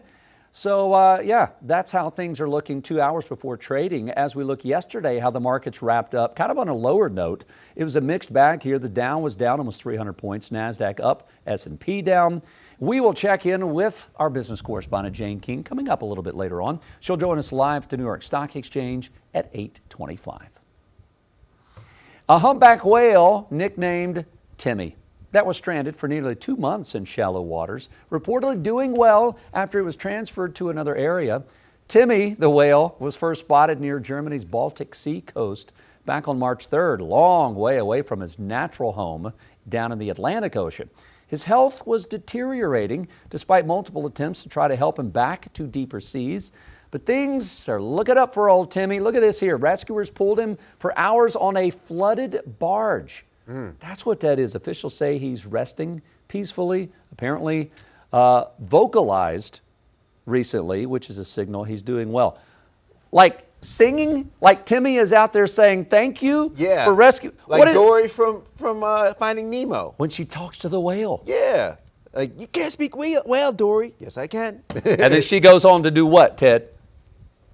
Keep swimming. No, what's the conversation sound like between her and the whale? Oh, I said it earlier. Thank you.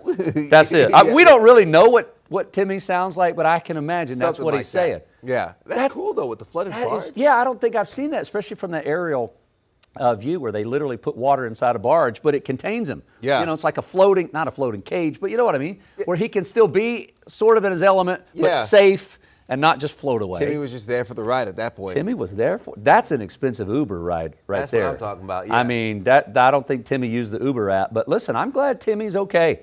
I hope there's a way that we can track him to see how he's doing 6 months from now, 6 years from now, and hope he is okay. But the fact that we've got technology and the brains around the world to come together to save a freaking whale. A lot of work. Take him from one place to another. I love it. That's some cool stuff. All right, here we go. Coming up on 7:30 this morning, Ted Speaks Whale, y'all. Just when you thought he couldn't do something else. We'll be back right after this.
we're not doing this right now.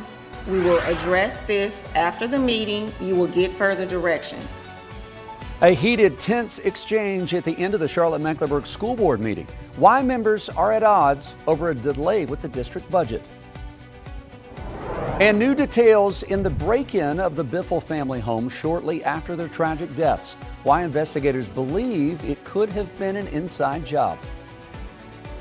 And a Kannapolis business is brewing up a way to support veterans and first responders. The story behind the SIP for a good cause. Good morning, everyone. Happy Thursday. It is 7:31. Welcome into Queen City News, or welcome back if you've been watching since 4. We're very grateful for that. I'm Jason Harper. Joyen Sador and Annie Satowski both off today. Meteorologist Ted Payton says, hey, today could be a day of some change, maybe some much needed rain. We see an active radar behind you, Ted. Yeah, active radar as the showers move in. We are going to hold on to some of the pop-up showers, an isolated storm here or there, but for the most part, we're dry over uptown as that rain sits mainly south of I-85 as you get your day underway. Temperatures holding on to those 60s out and about with mostly cloudy skies, eventually making way for sunshine later this afternoon. So we'll start to warm up as we head into the peak heating hours of the day. Cloud 10 radar showing most of the rain to our south. That's going to be impacting York County, Rock Hill, Monroe. Notice we have more of the yellow and the orange indicating more of the aggressive rainfall. That's over Chester into Rock Hill, pushing north here, 485 inner and outer, getting some of the drops, but mostly dry from Gaston County, north of Pineville, up into Charlotte, but that can change here as we put the clock into motion, looking at the last hour. The way this rain's moving, it's pushing north and east, but right along that I-85 corridor, staying to our south for the most part. Mint Hill probably getting a few of those light drops early this morning. High pressure builds on the back end, giving us those cooler than normal temperatures, only maybe 2 to 3 degrees below normal for this time of year heading into your afternoon. Still warm by any stretch with good sunshine mixing through the cloud cover and that moisture funneling further east, giving us a little bit of a lull and a little bit of a break before your next round of rain comes into play heading into your Saturday. Drought conditions continue. We'll get an update here in the next hour or so in terms of how things have progressed. Right now, level 3 and 4 out of 5. Severe drought in the orange, extreme drought in the red. And again, looking at your next best chance of rain coming into play on Saturday after these morning showers taper off. We need more of this consistent rainfall. We need more rounds of this to slowly chip away at our drought conditions. I'll break down more of our overall setup and what we look like heading into the weekend with another look at your forecast in about 10 minutes. Jason. All right, Ted, let's get another look at pinpoint traffic this morning. We don't need any help from Mother Nature to slow traffic down. We are having problems all on our own. Thank you very much. You're looking live again at inbound Independence. It has looked like this for an hour.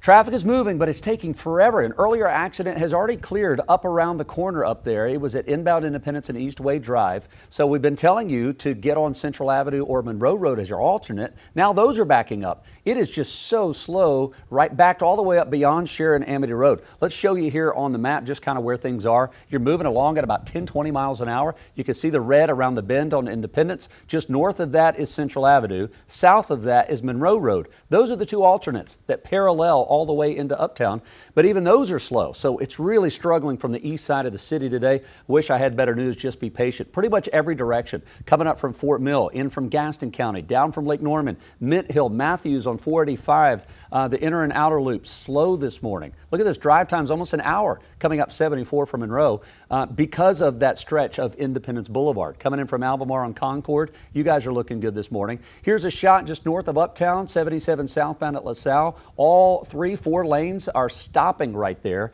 unless you're in the toll lane, but of course you get what you pay for, which is speed. This is down at the South Carolina state line near Carowinds. You can see just under the title bar to the right, there's the roller coasters at Carowinds, but that's traffic on the left coming up from Fort Mill, really struggling at the state line this morning. So that stretch has got folks slow this morning. You can see around 30 minutes from each direction. Just keep your speed under control this Thursday. We'll give you another update of your pinpoint traffic at the top of the 8 o'clock hour. Gaston County voters could soon get a say in how much extra their teachers are paid. Commissioners may put a 1/4-cent sales tax on the upcoming November ballot to pump money into teacher supplements. Something like this to me is a small sacrifice.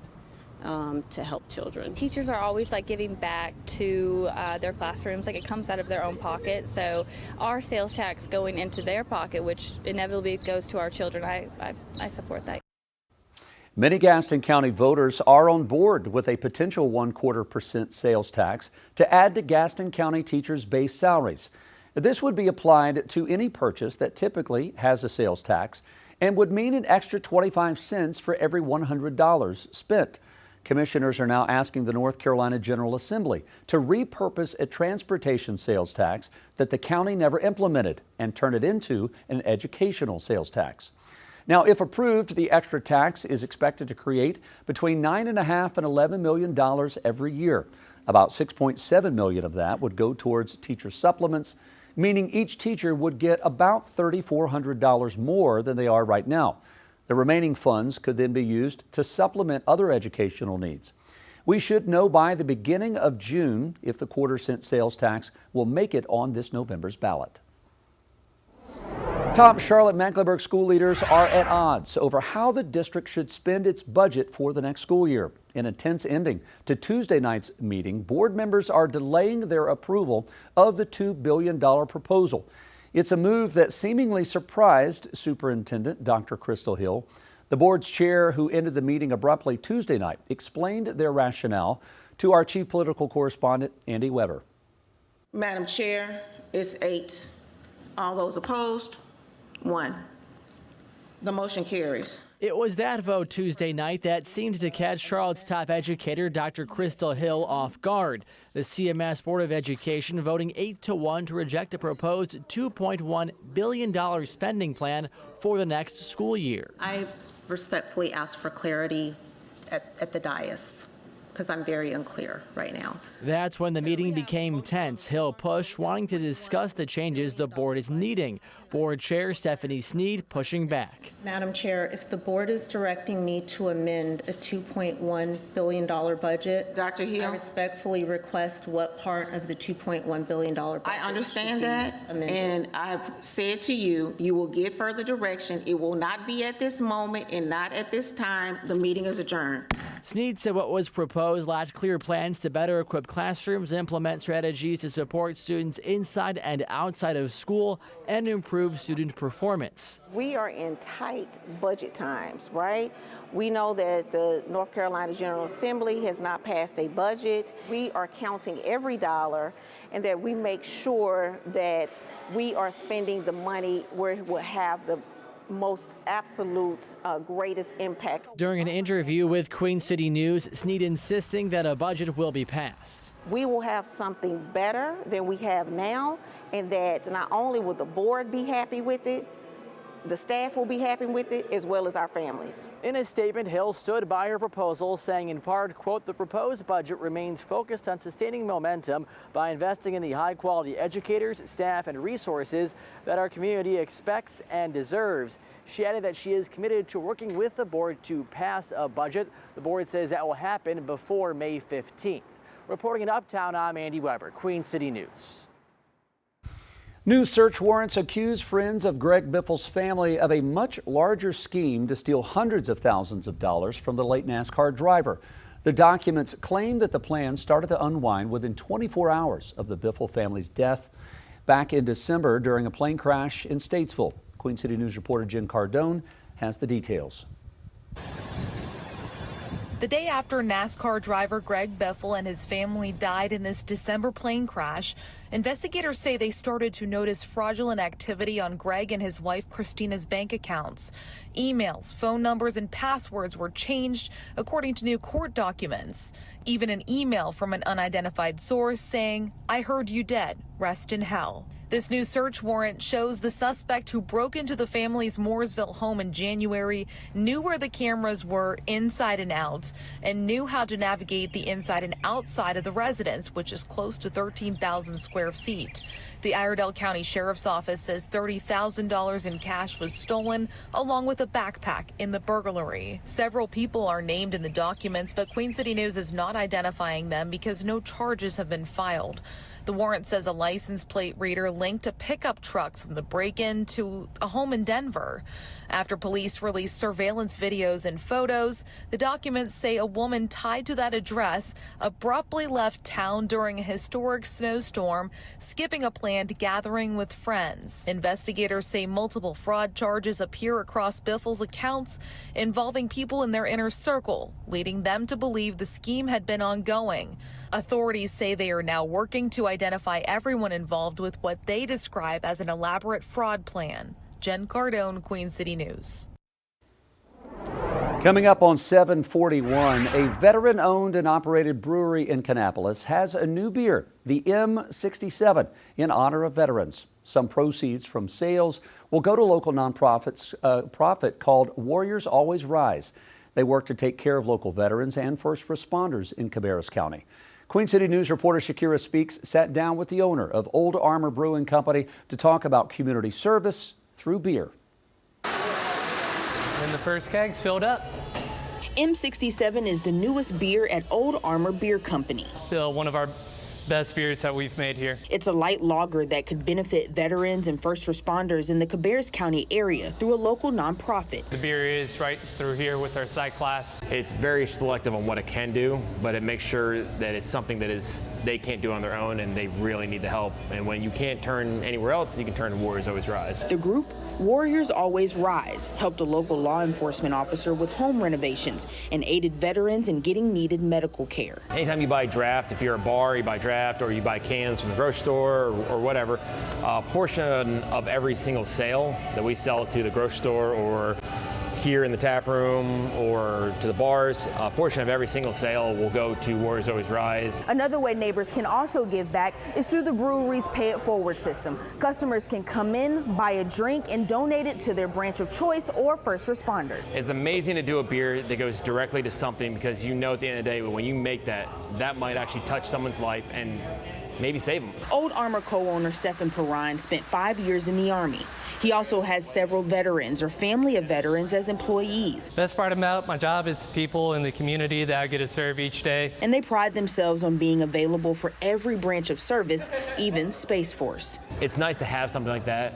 You know, we want to be the center of people's thoughts when, they lose somebody. We want them to have a place safe, not have to go hey, can we do this? No. How can we do this better for you? And that's really important, because when you lose somebody, it's awful, and especially when you lose them in the line of duty, it's even worse. For now, reporting in Kannapolis, Shakira Speaks, Queen City News. The future of vaccine policies here in the U.S. could come down to decisions from federal judges. Chief Legal Analyst Khalif Rhodes is joining us after the break to discuss the vaccination case being brought forward by the Trump administration. You're watching Queen City News on this Thursday. Clouds moving into the Queen City. Will we get rain? We'll find out coming up.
Coming up on 746, welcome back. The Trump administration is appealing a judge's ruling that blocked Health Secretary Robert F. Kennedy Jr.'s recent overhaul of the nation's childhood vaccine schedule.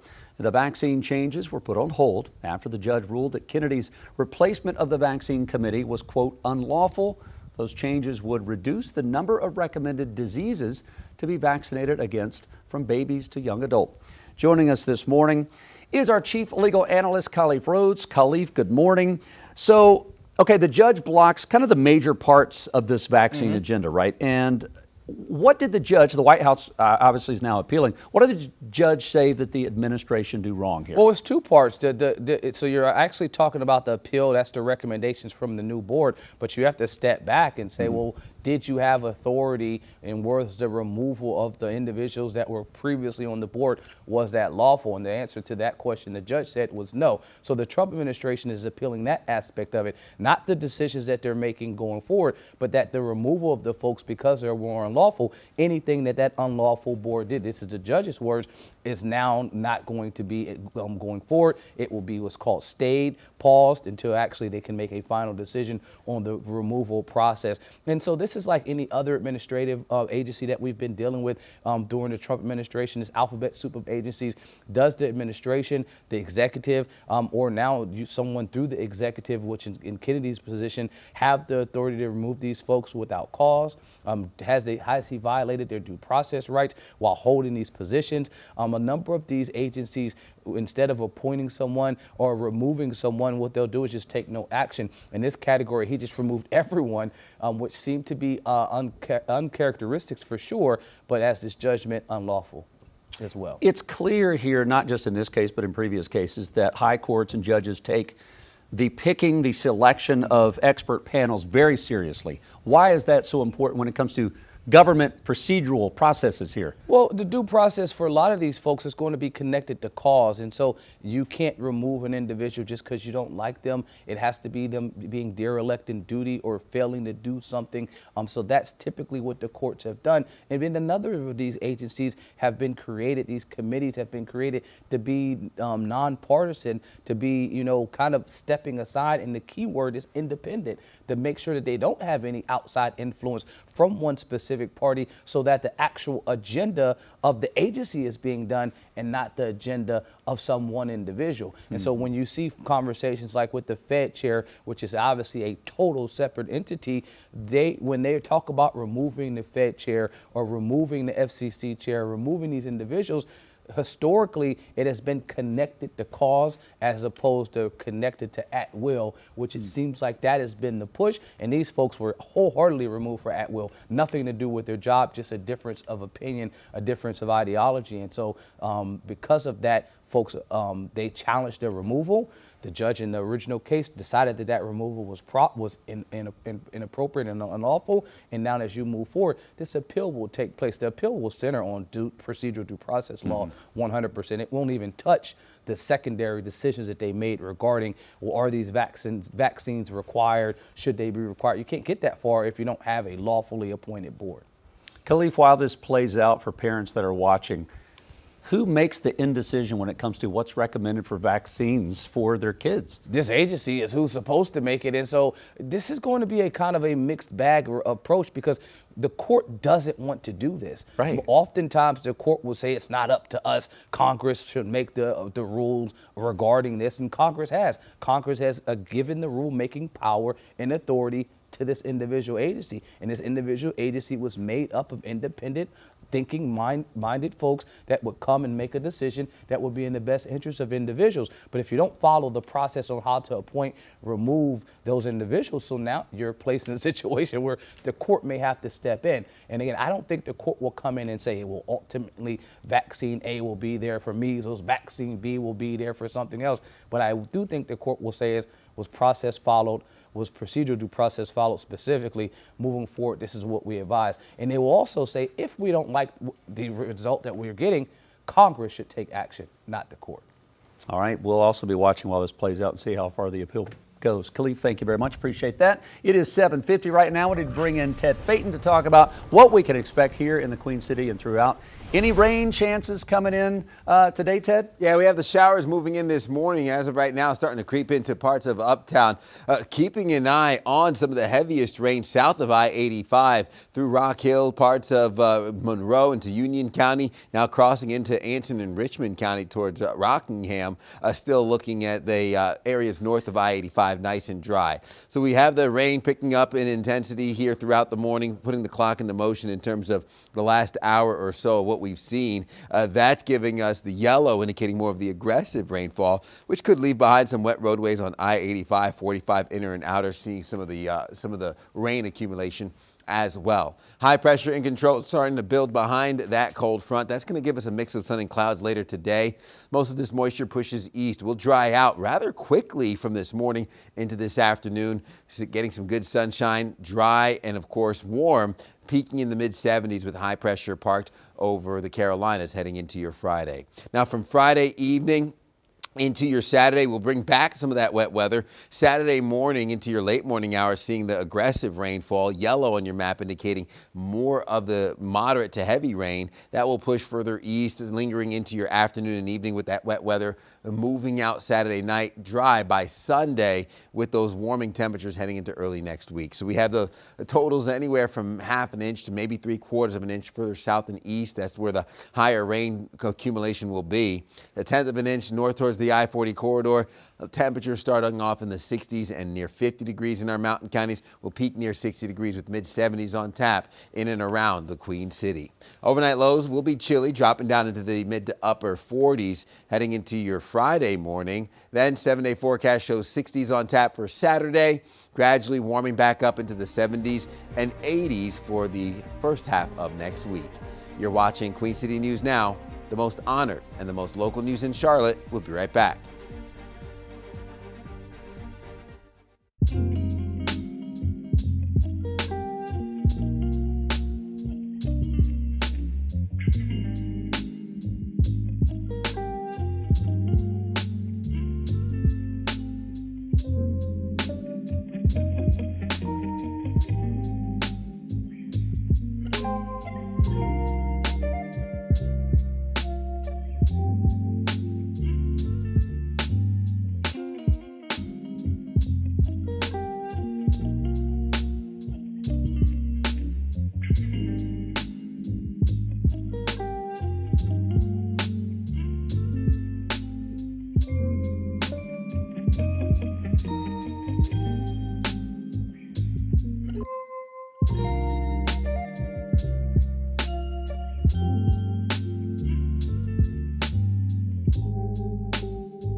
Welcome back in, everyone. Queen City News brings you 6 hours of news each and every weekday morning. We still have 2 more to go, so don't go anywhere. Here's a preview of what you can expect coming up in our 8 and 9 o'clock hours.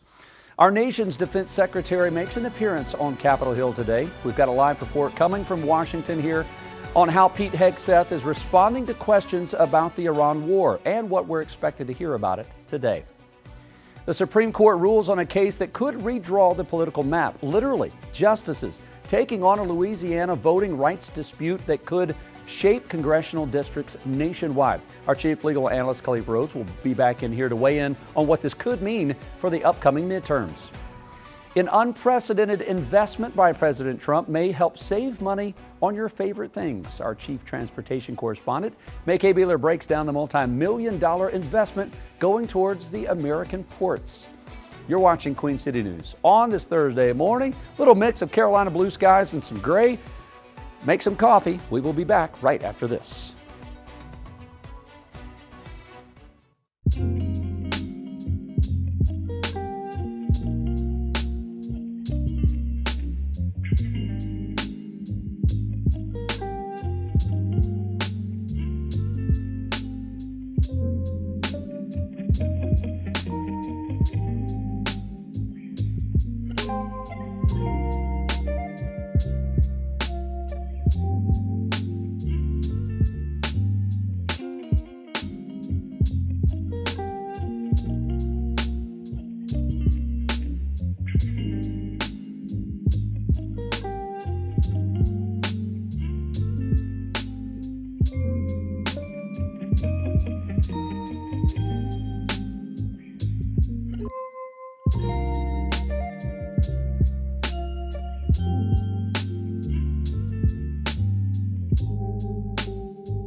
Queen City News starts now. Good Thursday morning, everyone. It is just seconds away from 8 o'clock. We welcome you into Queen City News. Hope you're having a great start to the day. I'm Jason Harper. Annie Satowski and Julian Sador both off today. I'm meteorologist Ted Fate with your pinpoint weather forecast. And in case you're wondering, it is 8 o'clock on the dot. Boom. Now. There it is, right there on the nose. Okay, what are we expecting? We got 2 hours left in our show. Yeah. Mother Nature, is she going to get in on the action while we're on air this morning? Yeah, Mother Nature's already getting into it a little bit. We have the rain that's just south of I-85. Not necessarily going to make it up towards Cornelius, Monroe, up towards Iredell County and up through Hickory. I think we're going to be good, staying dry for the most part this morning. But if you're traveling along I-85 or South 45 in and out or south of Uptown, that's where you could see some of the rain impact you. Right now, take a look around the crown. It's evident in our picture here. Uptown, Carolina skies. Uptown from our Arlington camera, seeing the cloud cover Independence Boulevard slow, but Monroe seeing a few drops on the lens, a little bit on the wetter side. Top left-hand corner our tower camera out of West Charlotte, not seeing too much in the way of wet weather. Now, when it comes to radar, here's a closer look at how things are panning out early this morning. We have more of the moderate rainfall indicated by the darker green and that yellow shading. And again, as I zoom in, not seeing much over towards Mooresville, Statesville. Hickory is mostly dry. Gastonia now is getting a little bit of that wet weather pushing east into Mecklenburg County. Indian Trail, Mint Hill, seeing some of the light to moderate rain to kick off this morning. Sticks around for another hour or so, tapers off late morning with the high pressure building, which will settle in some cool air on the back end here. That's going to give us slightly below normal temperatures here for the peak heating hours of the day. I'm looking at mid-70s while we host a little bit of the cloud cover before sunshine starts to break through. Notice water vapor satellite imagery showing the remainder of that moisture pushing east before we have another round of wet weather moving into your weekend. Drought conditions continue. We'll get an update here within the hour, so I'll break that down for you here by the end of this hour or early next hour. Of course, I'll walk you through our temperatures and what to expect with another check coming up in the next 5 to 10 minutes. Jason. All right, Ted, thank you very much. Appreciate that. Let's get back outside on the roadways. We've had an issue that looks just like this for more than 2 hours now, and it had nothing to do with Mother Nature and rain on the roadways. This is just how it started, and this is how it's going. 3 lanes stacked up on inbound Independence, way beyond Sharon Amity Road. Started with an earlier accident near Eastway up around the bend at the top of the screen, but that's been cleared. Even the alternate routes are now backing up. So as you look at that, just causing major headaches on the east part of the city. Let's show you here on the map where this is. You can see right in the middle of that curve, around 20 miles an hour this morning, moving very slow. But even the alternates, to the north, you got Central Avenue. To the south, you got Monroe Road. Both of those are now backed up. And so this morning, just be aware of that if you're trying to work your way in from the east side of the city. As we pull out, look at this, almost every direction. The east side, you got 45 inner and outer between Mint Hill and Matthews, coming up 77 from Fort Mill, in from Gaston County. Those stretches are also slow. The time to come up is almost an hour now from Monroe to Uptown because of that issue on Independence Boulevard. Other side of town, this is just north of the Uptown City, 77 southbound traffic, courtesy of NCDOT at LaSalle. That's slowing down on the other side of that exit there. Unless you're in the toll lanes, that is zooming along this morning. Here's a look this morning down at the state line. Traffic on the left-hand side of your screen. You can see the roads are a little wet. This is near Carowinds. You can see the roller coasters to the right near Westinghouse Boulevard. So that stretch moving kind of slow, recovering from an earlier accident down near Fort Mill. There's those drive times this morning. Just don't get a speeding ticket on this Thursday morning. Keep your speed in check. Be respectful of the drivers out there. We'll give you another look at your pinpoint traffic coming up around 8:30. The UNC Charlotte community is remembering the lives lost in a campus shooting that happened 7 years ago today. 19-year-old Reed Parlier, 21-year-old Riley Howell both died back in April of 2019. Queen City News anchor Savannah Rudisell's live on campus ahead of this morning's memorial. Savannah, good morning. Hey, good morning, Jason. That's right. UNC Charlotte leaders, they are getting ready to hold the ceremony starting in about half an hour from now. See, already some of the organizers have placed 2 flower wreaths in front of the Kennedy building. These 2 wreaths, they commemorate the lives of Reed Parlier and Riley Howell. Today's ceremony, it's set to get started at 8:30, and anyone is welcome to attend. Mourners have come back to campus frequently every year since 2019 to remember the losses. Today marks 7 years since a gunman opened fire in the Kennedy building. He killed Parlier and Howell and injured 4 others. Today's remembrance ceremony, it's also about honoring the strength of the survivors. Rami Al-Ramadan, Shanta Hart, Emily Hupp, and Drew Piscaro. Students that we spoke to ahead of the first memorial event in 2020 said remembering is part of the healing. Run, fight, hide. Like, that's text that you never expect to receive. And like the feeling that you get in your body when you receive that text is something that you can't really describe. At the beginning of the semester last fall, it was a little hard just getting back into things, going back to class. Kind of really paranoid at first. I'd be like looking at the doors, like loud noises and stuff would get to me. Like I was like staying near the edge of the classroom.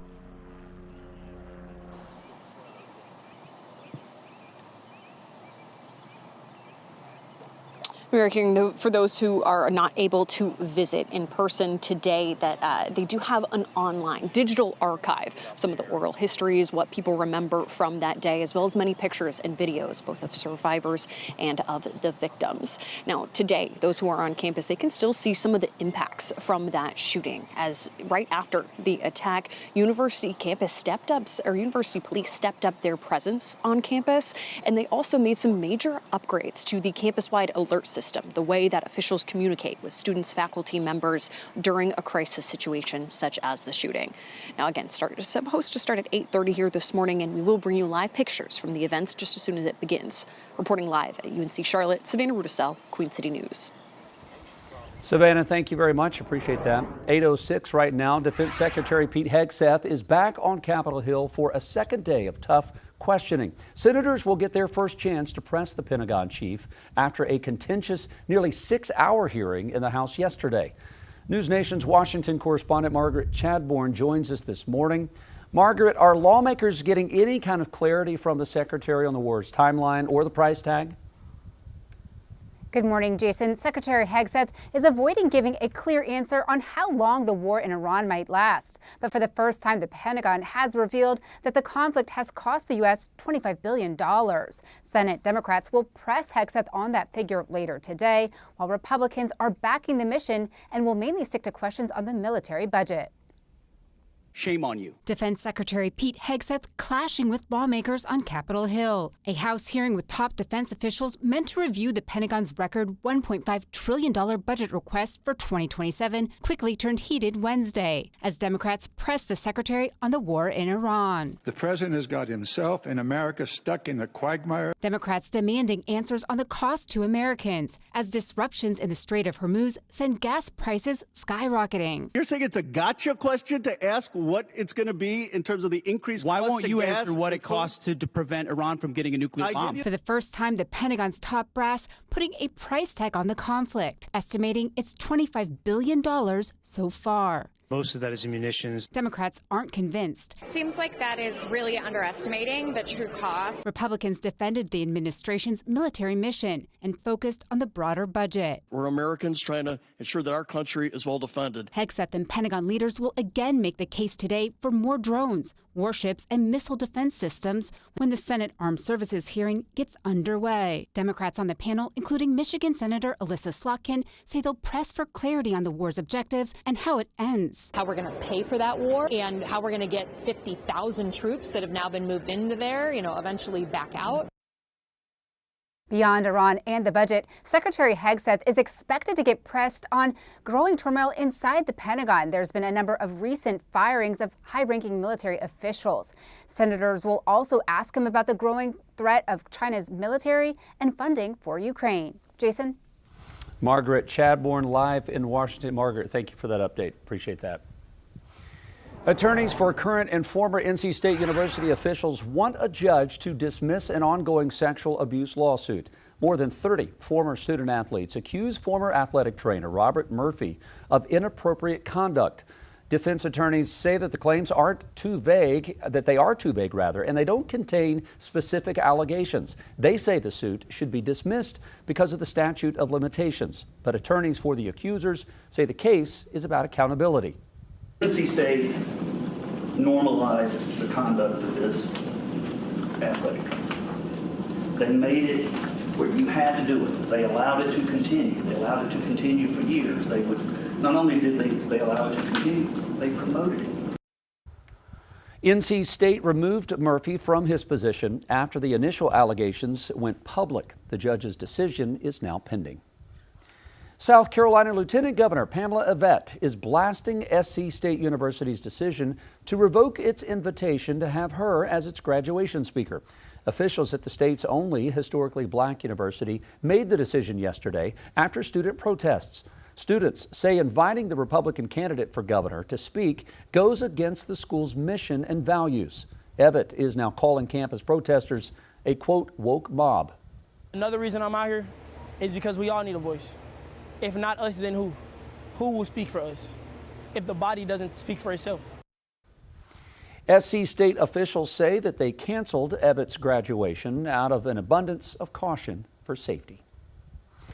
It is 8:10 on this Thursday. Ted, we're going to get some rain today, if not today, this weekend? Yeah, this weekend looks at a better chance of rain. Saturday morning, more widespread impacts. But this morning, some of the showers along I-85 and areas south will walk you through it and then break down your Saturday chance of that wet weather heading into the start of the weekend with a look at your forecast coming up after a short break. You're watching Queen City News Now.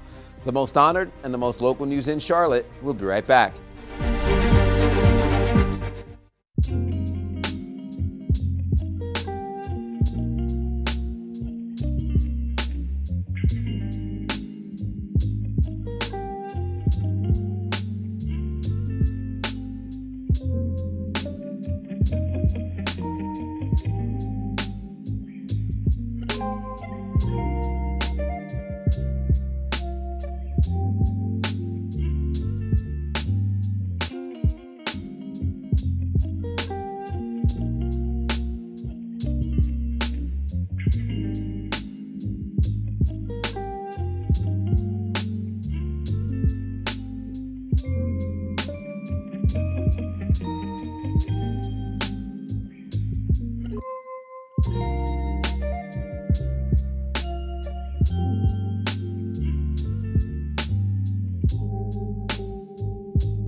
.13 is the time now. Welcome back. In a major ruling, the Supreme Court's deal another blow to the landmark civil rights era law, the Voting Rights Act.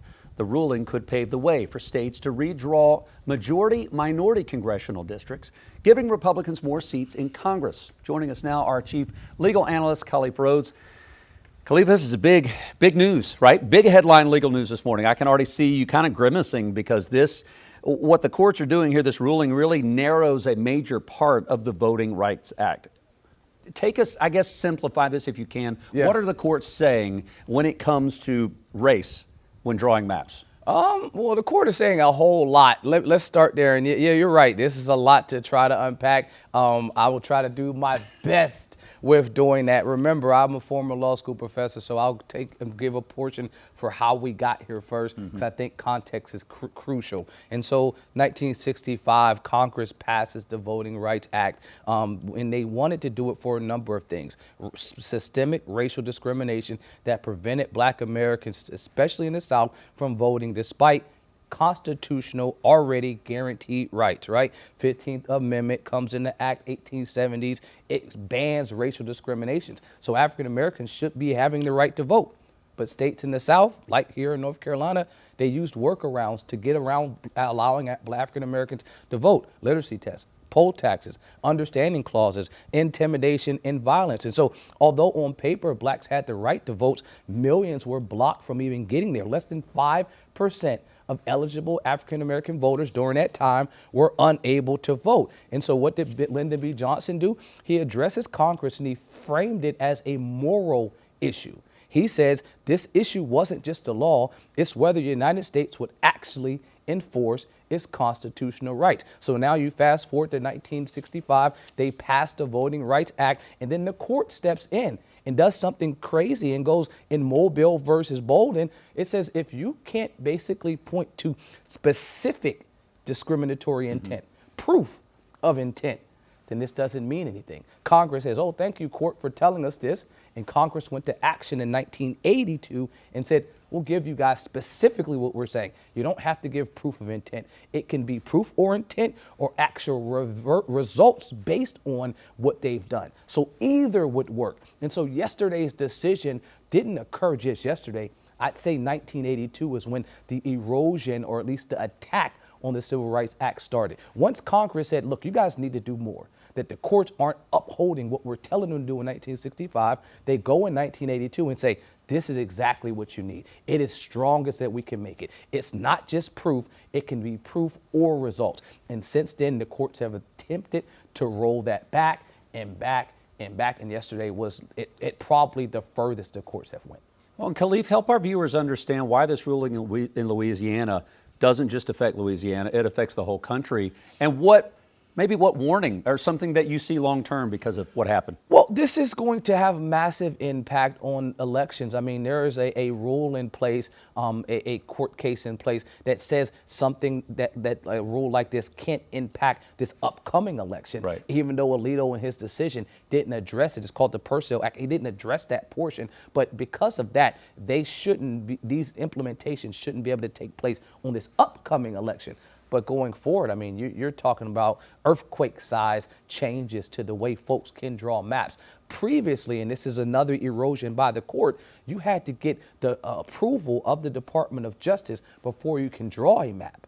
Then in 2012, 2013, the courts rolled that back and said, okay, we're not going to allow and require states to get something called pre-clearance. Now states, you guys are free to draw your own maps. So you can look back to 2012, 2013 to see when the maps started being drawn in a really, really different pattern. It was about that time, another erosion. And so only thing that was hanging on was this requirement that there be this additional majority minority state, and it was pointed and considered based on race.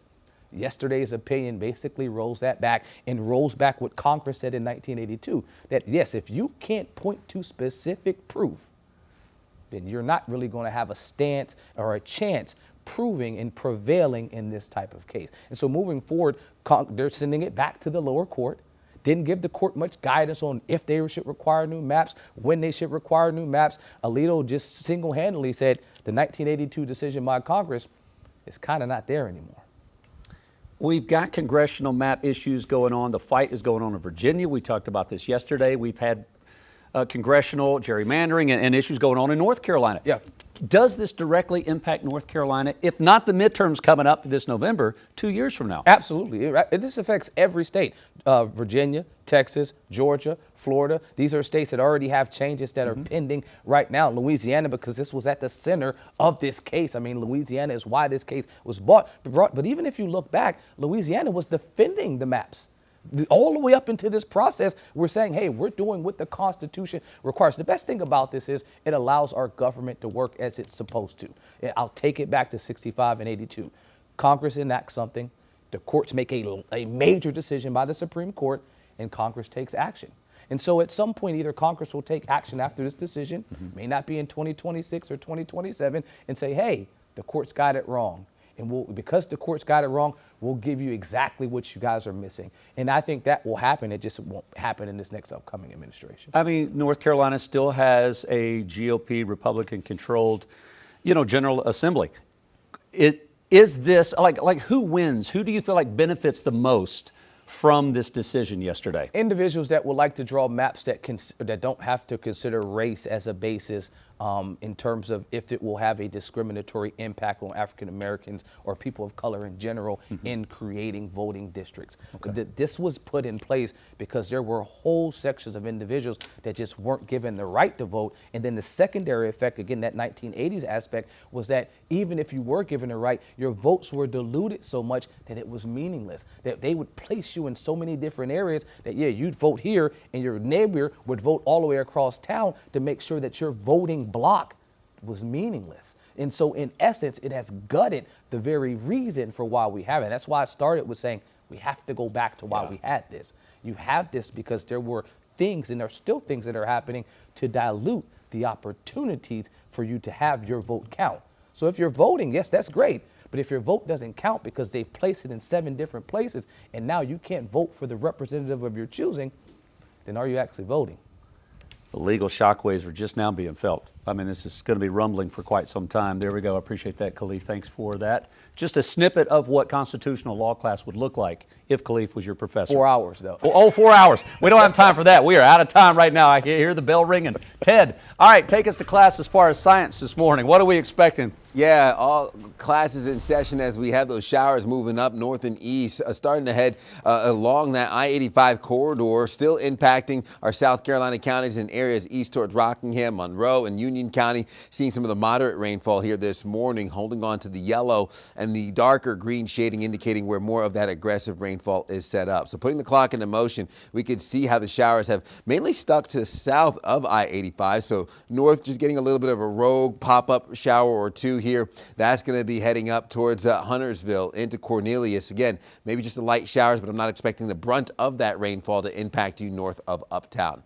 As we head into your afternoon, high pressure will start to infiltrate, giving us a mix of sun and clouds today. So we still have a warm day despite the cold front pushing further south and east. We land slightly below normal later on this afternoon. Clouds and radar ushers in partly cloudy skies. Clouds return overnight heading into your Friday with a loose influence from high pressure as we head into the weekend. Now Friday night into Saturday will bring in the increased moisture. Pop-up showers and storms will start the weekend. Saturday, seeing more of the aggressive rainfall indicated by the yellow. That's where our highs will be limited to the low 60s, and the rain sticks around through your afternoon, tapering off by Saturday evening as we clear up just in time for your Sunday. How much rain do we get from this? I think we'll have half an inch around Charlotte, closer to 3/4 of an inch, if not more, south and east of the Queen City. Areas north, only a trace of rain to maybe 1/10 of an inch. Right now, temperatures sitting in the upper 50s, low 60s, Charlotte and surrounding areas up through the I-40 corridor. Upper 40s, low 50s, mountain counties with highs aimed towards 60 degrees, mid 70s around the Queen City.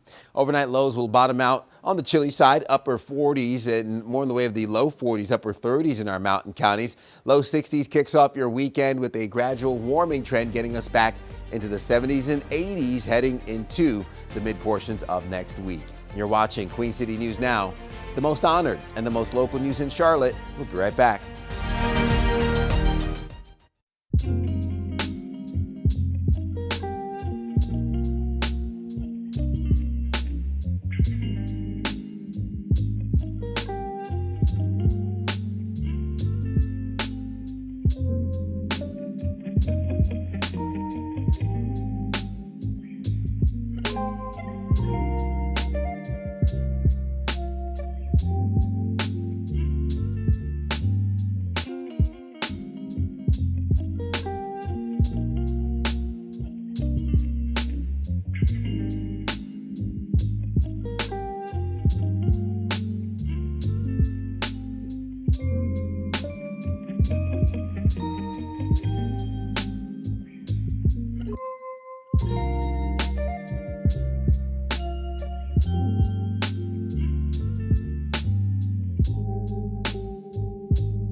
It is 8:25. Welcome back, everyone. Celebrating Mom is going to cost a little more this year, but she's worth it. Come on, right? And oil prices hit the highest since the start of the Iran war. Jane King is live at the New York Stock Exchange with those stories and more. Jane, good Thursday morning. Yeah. Hi, happy Thursday to you too, Jason. And stocks for the most part looking higher. The S&P 500. Tech stocks earnings pretty good, so it's giving us a lift here this morning. But we are keeping an eye on those oil prices as President Trump, according to reports, looking to restart military attacks on Iran as the diplomatic talks have stalled. Now, the Dow down yesterday, 250 points. We get more big tech earnings later today, and that's Apple, and that will be after the closing bell. Well, Americans are scaling back travel spending this year, with 58% planning to spend less than they did last year. The online survey by Talker Research and Cheap Caribbean Vacations found that rising costs are reshaping travel budgets, with the average budget down 23% compared to last year. Despite that, though, people still want to travel, but they're seeking out more deals and staying with friends and family to save money. And treating mom to a meal out for Mother's Day expected to cost 4% more, according to Wells Fargo, and going the whole 9 yards with flowers and jewelry and chocolates and spa treatments. That will be 6% more, or $543, according to Coupon Follow. Jason, back to you. Listen, all of that is worth it. If you are still blessed and lucky to have your mom still in your life, then do whatever it takes, right? Whatever. Moms go through a lot for us. So, yeah. 100%. And whether you have kids yourself or not and have experience being a mom, just take care of your mom, right? Set aside that money, let her know how much you love her. Jane, thank you very much. I appreciate that. We will catch up with you coming up at 9:30 when the bell rings. You're watching Queen City News on kind of a gray, gloomy start as we got weather rolling through the Queen City. We'll have more coming up after this.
Good Thursday morning, everyone. It is 8:30. Welcome back into Queen City News, or welcome in if you're just now tuning in. Hope you're having a great start to your morning. I'm Jason Harper. Both Annie Satowski and Julian Sador are off today.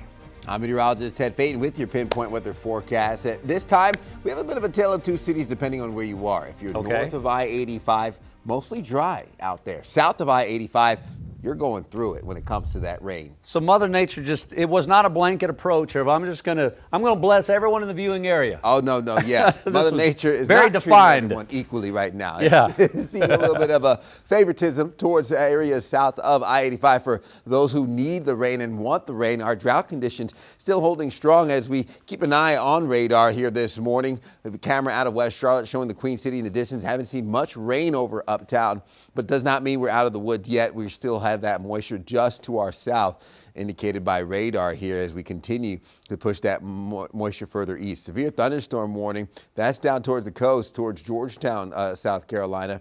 That's where we have that lasting until 9:30, but more in the way of just the heavy rain that's pushing through our South Carolina counties east towards Union County, just staying south of uptown. Just a few light drops here over Gastonia. Waxhaw going through the consistent rainfall as well.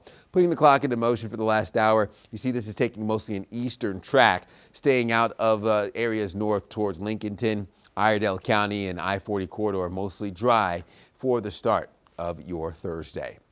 High pressure building here on the back end. A mix of sun and clouds expected for this afternoon.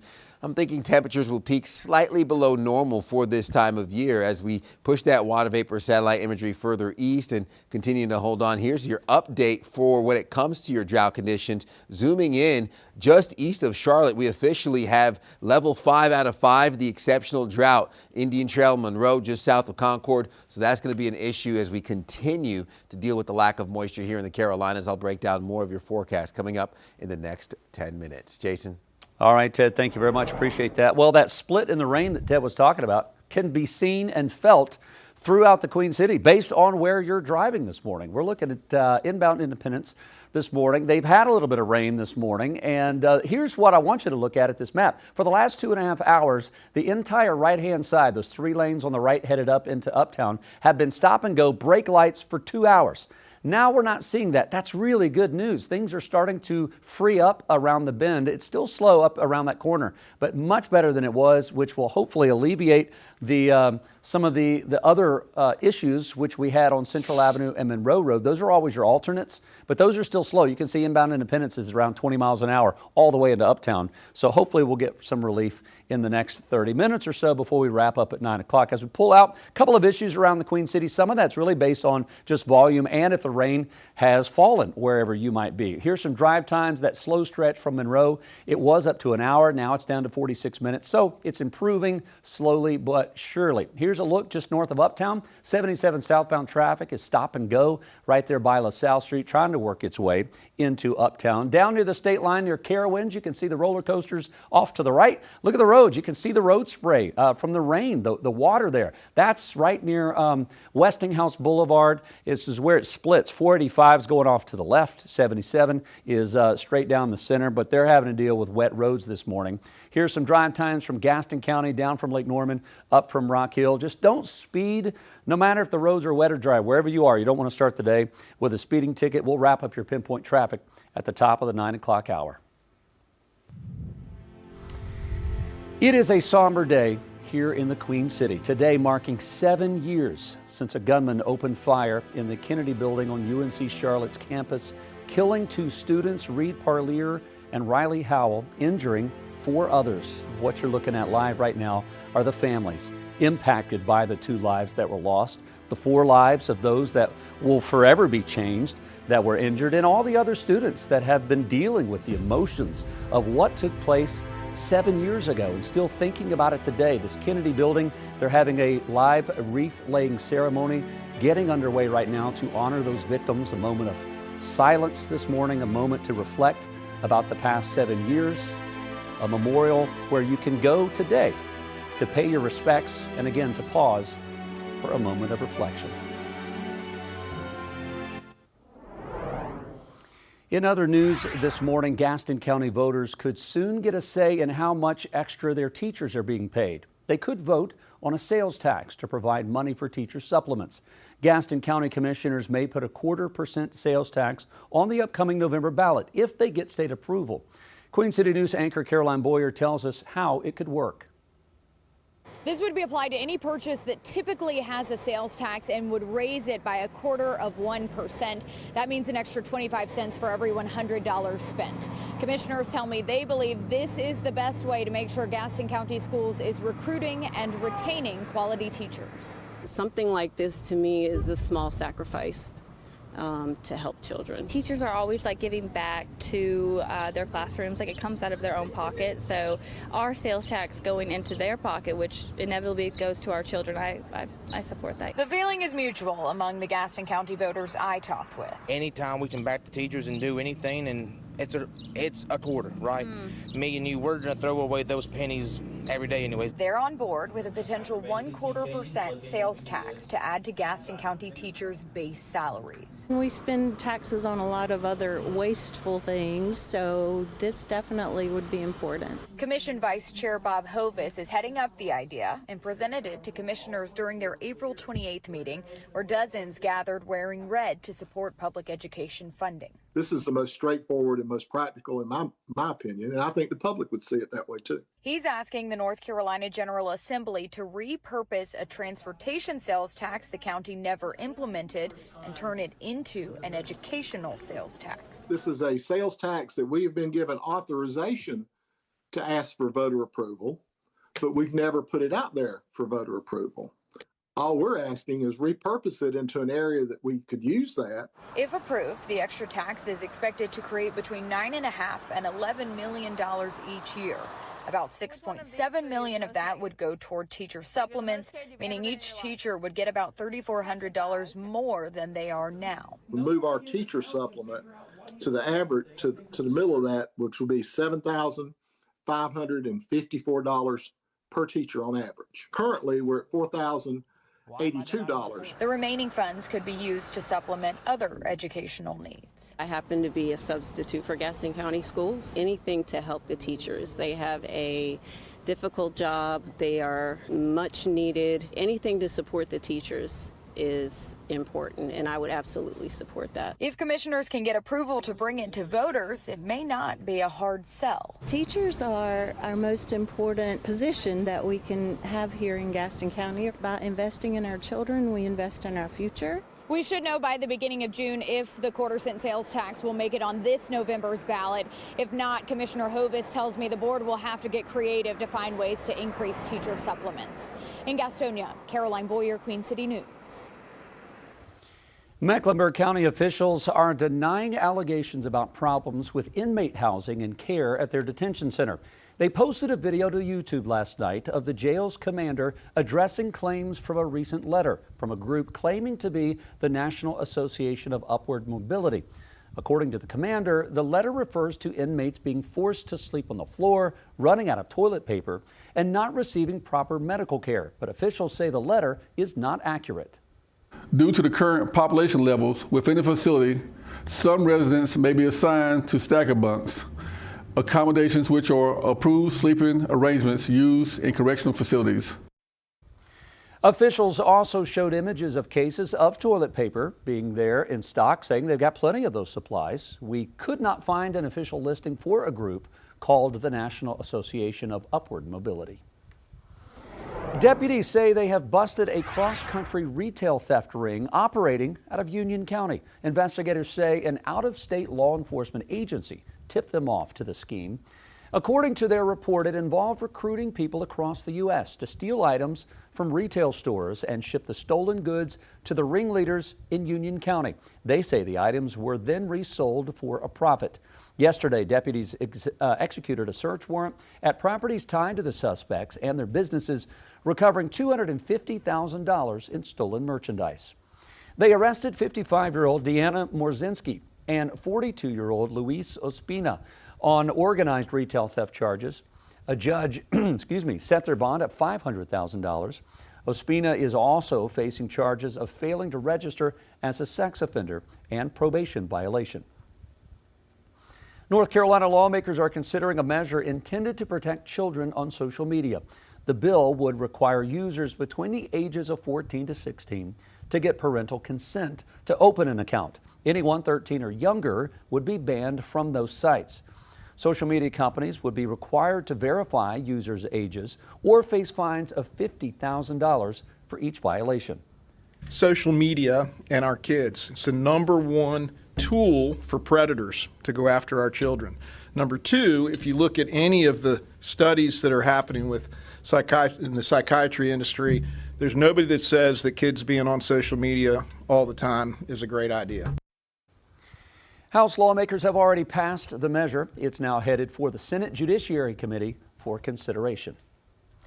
North Carolina Attorney General Jeff Jackson will be making an announcement today about health care funding coming to the state. State Treasurer Brad Briner will be joining him for the afternoon news conference. We will bring you more details about the finances mentioned in that press conference coming up later throughout the day on Queen City News. President Trump is rejecting Iran's proposal to reopen the Strait of Hormuz if the United States lifts its blockade. The president says the blockade has been more effective than bombing the country, and he wants to address the issue of nuclear weapons before ending the blockade. Iran has threatened to attack the blockade, but wanted to give diplomacy a try first. Trump says negotiations with Iran continue, but indicates the only path towards a deal is for the country to agree to abandon its nuclear ambitions, something Iran has been very reluctant to do. May Kay, what's coming up? All right. Well, it can help you save money on your favorite things, many of which arrive in the United States via ship. I'm May Kay Bueller. Coming up, the multi-million-dollar investment in American ports that will help hopefully drive down the cost of goods for American families. You're watching Queen City News, the most honored and the most local news in Charlotte. Stay with us.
Coming up on 8:45, welcome back.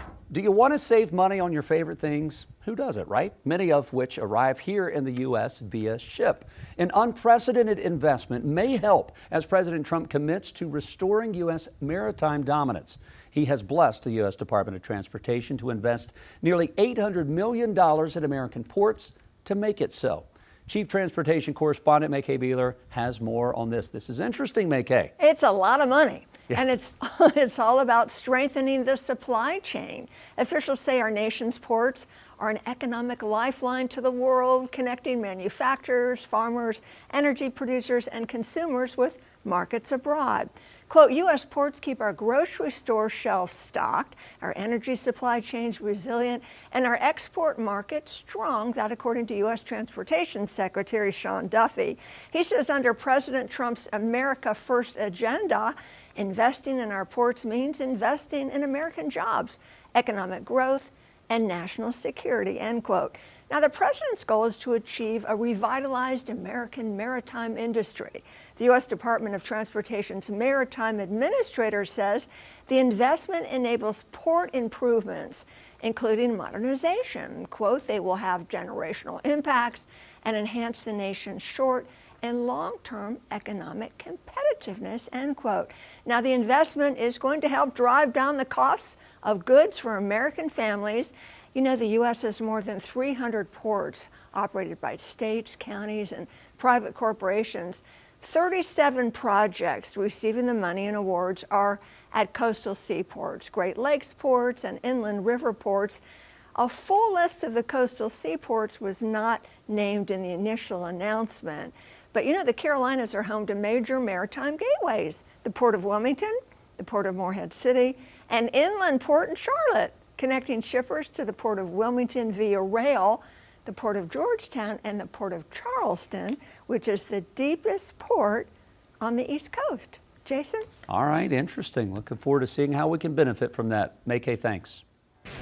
8:47, want to give you a live look at the Great American Speedway, located in Fort Worth, Texas.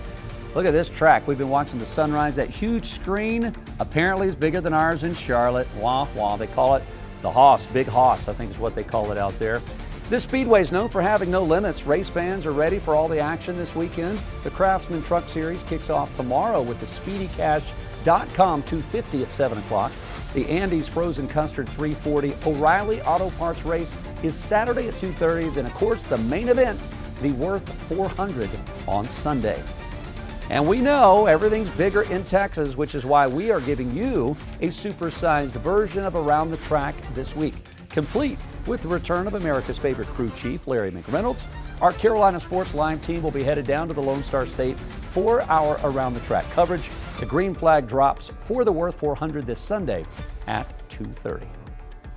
All right, let's bring in meteorologist Ted Phaeton to talk about what little bit of rain has been coming through. We got the severe drought in Union County. There's a lot going on, Ted. Yeah, a lot going on. We are continuing to see the deteriorating conditions when it comes to the drought. So the rain that we have right now is very much needed. And as a matter of fact, I'll show you in a little bit where the rain is set up right now is impacting some of where that exceptional drought has been just updated for parts just east of Uptown. So from Monroe into Rockingham, taking even further down the street level, Wadesboro into Morven, getting it more of the heavy rain from this. We need more of that rain to accumulate heading into the end of your week and start of the weekend, where we have another round of wet weather moving in. Unfortunately, these drought conditions continue. I'll show that in a second. High pressure and control, which will actually build the sunshine later this afternoon. Despite the wet weather to start, we're going to dry out here towards your late morning hours.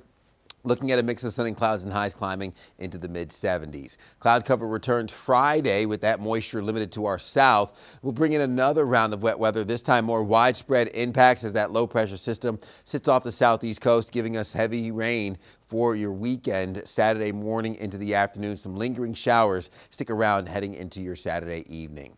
Overall, clouds and radar showing that we'll accumulate the rainfall up to ½ an inch for the Queen City area south and east, closer to an inch the farther south you go.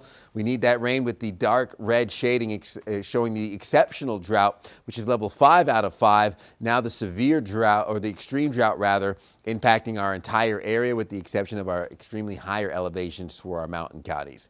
So we have the 60s to start your morning, getting in the upper 50s to low 60s 40s and 50s up towards our mountain counties. Highs peak in the mid-70s this afternoon. Slightly below normal for this time of year. We'll be in the upper 50s, near 60 degrees mountain counties, with again overnight lows relatively cool and chilly, dropping down into those 40s early morning hours. We'll hold on to more in the way of that sunshine come Sunday, going from the 60s back into the 70s and 80s by the time we get to early next week.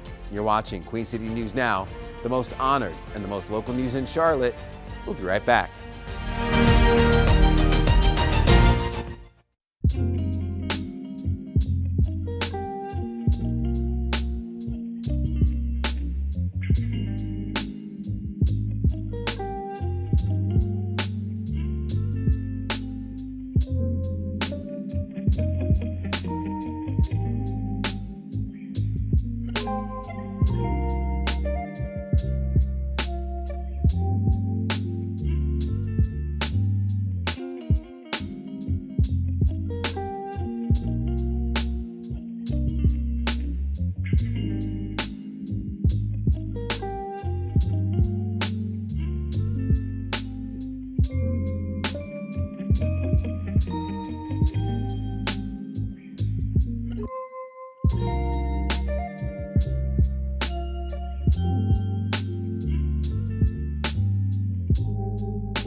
Is this real or is this a movie? Oh my gosh, this is a situation you don't ever want to find yourself in. A terrifying encounter for two surfers off the Southern California coast, scared to death after an encounter with a great white shark. Dun-dun, dun-dun. The shark chased one of the surfers for miles. The entire thing caught on camera. Lots of people see the shark, but that's it, a glimpse and it's over. This one just kept relentlessly chasing hard, and that's really what's so unique about this encounter. The good news is that the two guys are okay. I mean, clearly they're right there. Eventually the shark lost interest. Yeah. Maybe he was an ADHD shark and something else shiny or a swimming squirrel distracted him and the surfers could return safely to shore. But for miles? I can't imagine. Like, if I was at Myrtle Beach, right, and I'm out there like chest level water and I see even the hint of a dark spot or a dorsal fin, Olympic speed Michael Phelps is getting out of the water. I can't imagine being stuck on a surfboard or paddleboard. Yeah. And look at that following behind him. This right here is why I prefer lakes. Oh. No sharks in the lake. Now there's I could see that. I mean, there's other little fish, but I don't mind like a bass or a catfish. What's the worst it's going to do? Nibble. Eat you. Yeah. Maybe a nibble on the heel or something. Not that I really want that, but it's better than having a dorsal fin chase you in the ocean. Yeah. I mean, for miles? Oh, my gosh. Listen, if I didn't die from a shark attack, it would have been a heart attack. Yeah. So either way, Harper's going down, I can tell you. So I'm glad That story had a great outcome. That made my heart rate go up. So, all right, I'm going to drink some coffee. Woosah, Ted. We got another hour to go, right? You're watching Queen City News. We hope you have a peaceful start to this Thursday morning. We'll be back.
A new AI model can detect very early and subtle tissue changes seen with pancreatic cancer years before traditional screening methods. The RED-MOD model detected invisible signatures of the most common form of pancreatic cancer, an average of 475 days before a clinical diagnosis. The model was also more accurate than experienced radiologists, but it does still require more testing in high-risk patients before it can be widely used in a clinical practice. Purdue Pharma will no longer exist after this week. Part of a judge's order in the criminal sentencing for the Sackler family required them to dissolve the company and to pay a $7 billion settlement. But victims and their families say they want the Sacklers to pay more, saying that they have billions in their bank while the victims are struggling with addiction. Others want to see the Sacklers in jail. Every time we get her to treatment, the insurance kicks her out after 10 days. 10 days is not enough time to get well, and my family just doesn't have the money to pay for private treatment for her. I would like to see them criminally charged. Lawyers for the Justice Department say this is the best way to ensure Purdue poses no further threat to the public, while also providing resources to fight the opioid epidemic. It is 8:59 on kind of a cloudy, platinum-filled skies here in the Carolinas. We are ready to roll into our final hour of Queen City News right now.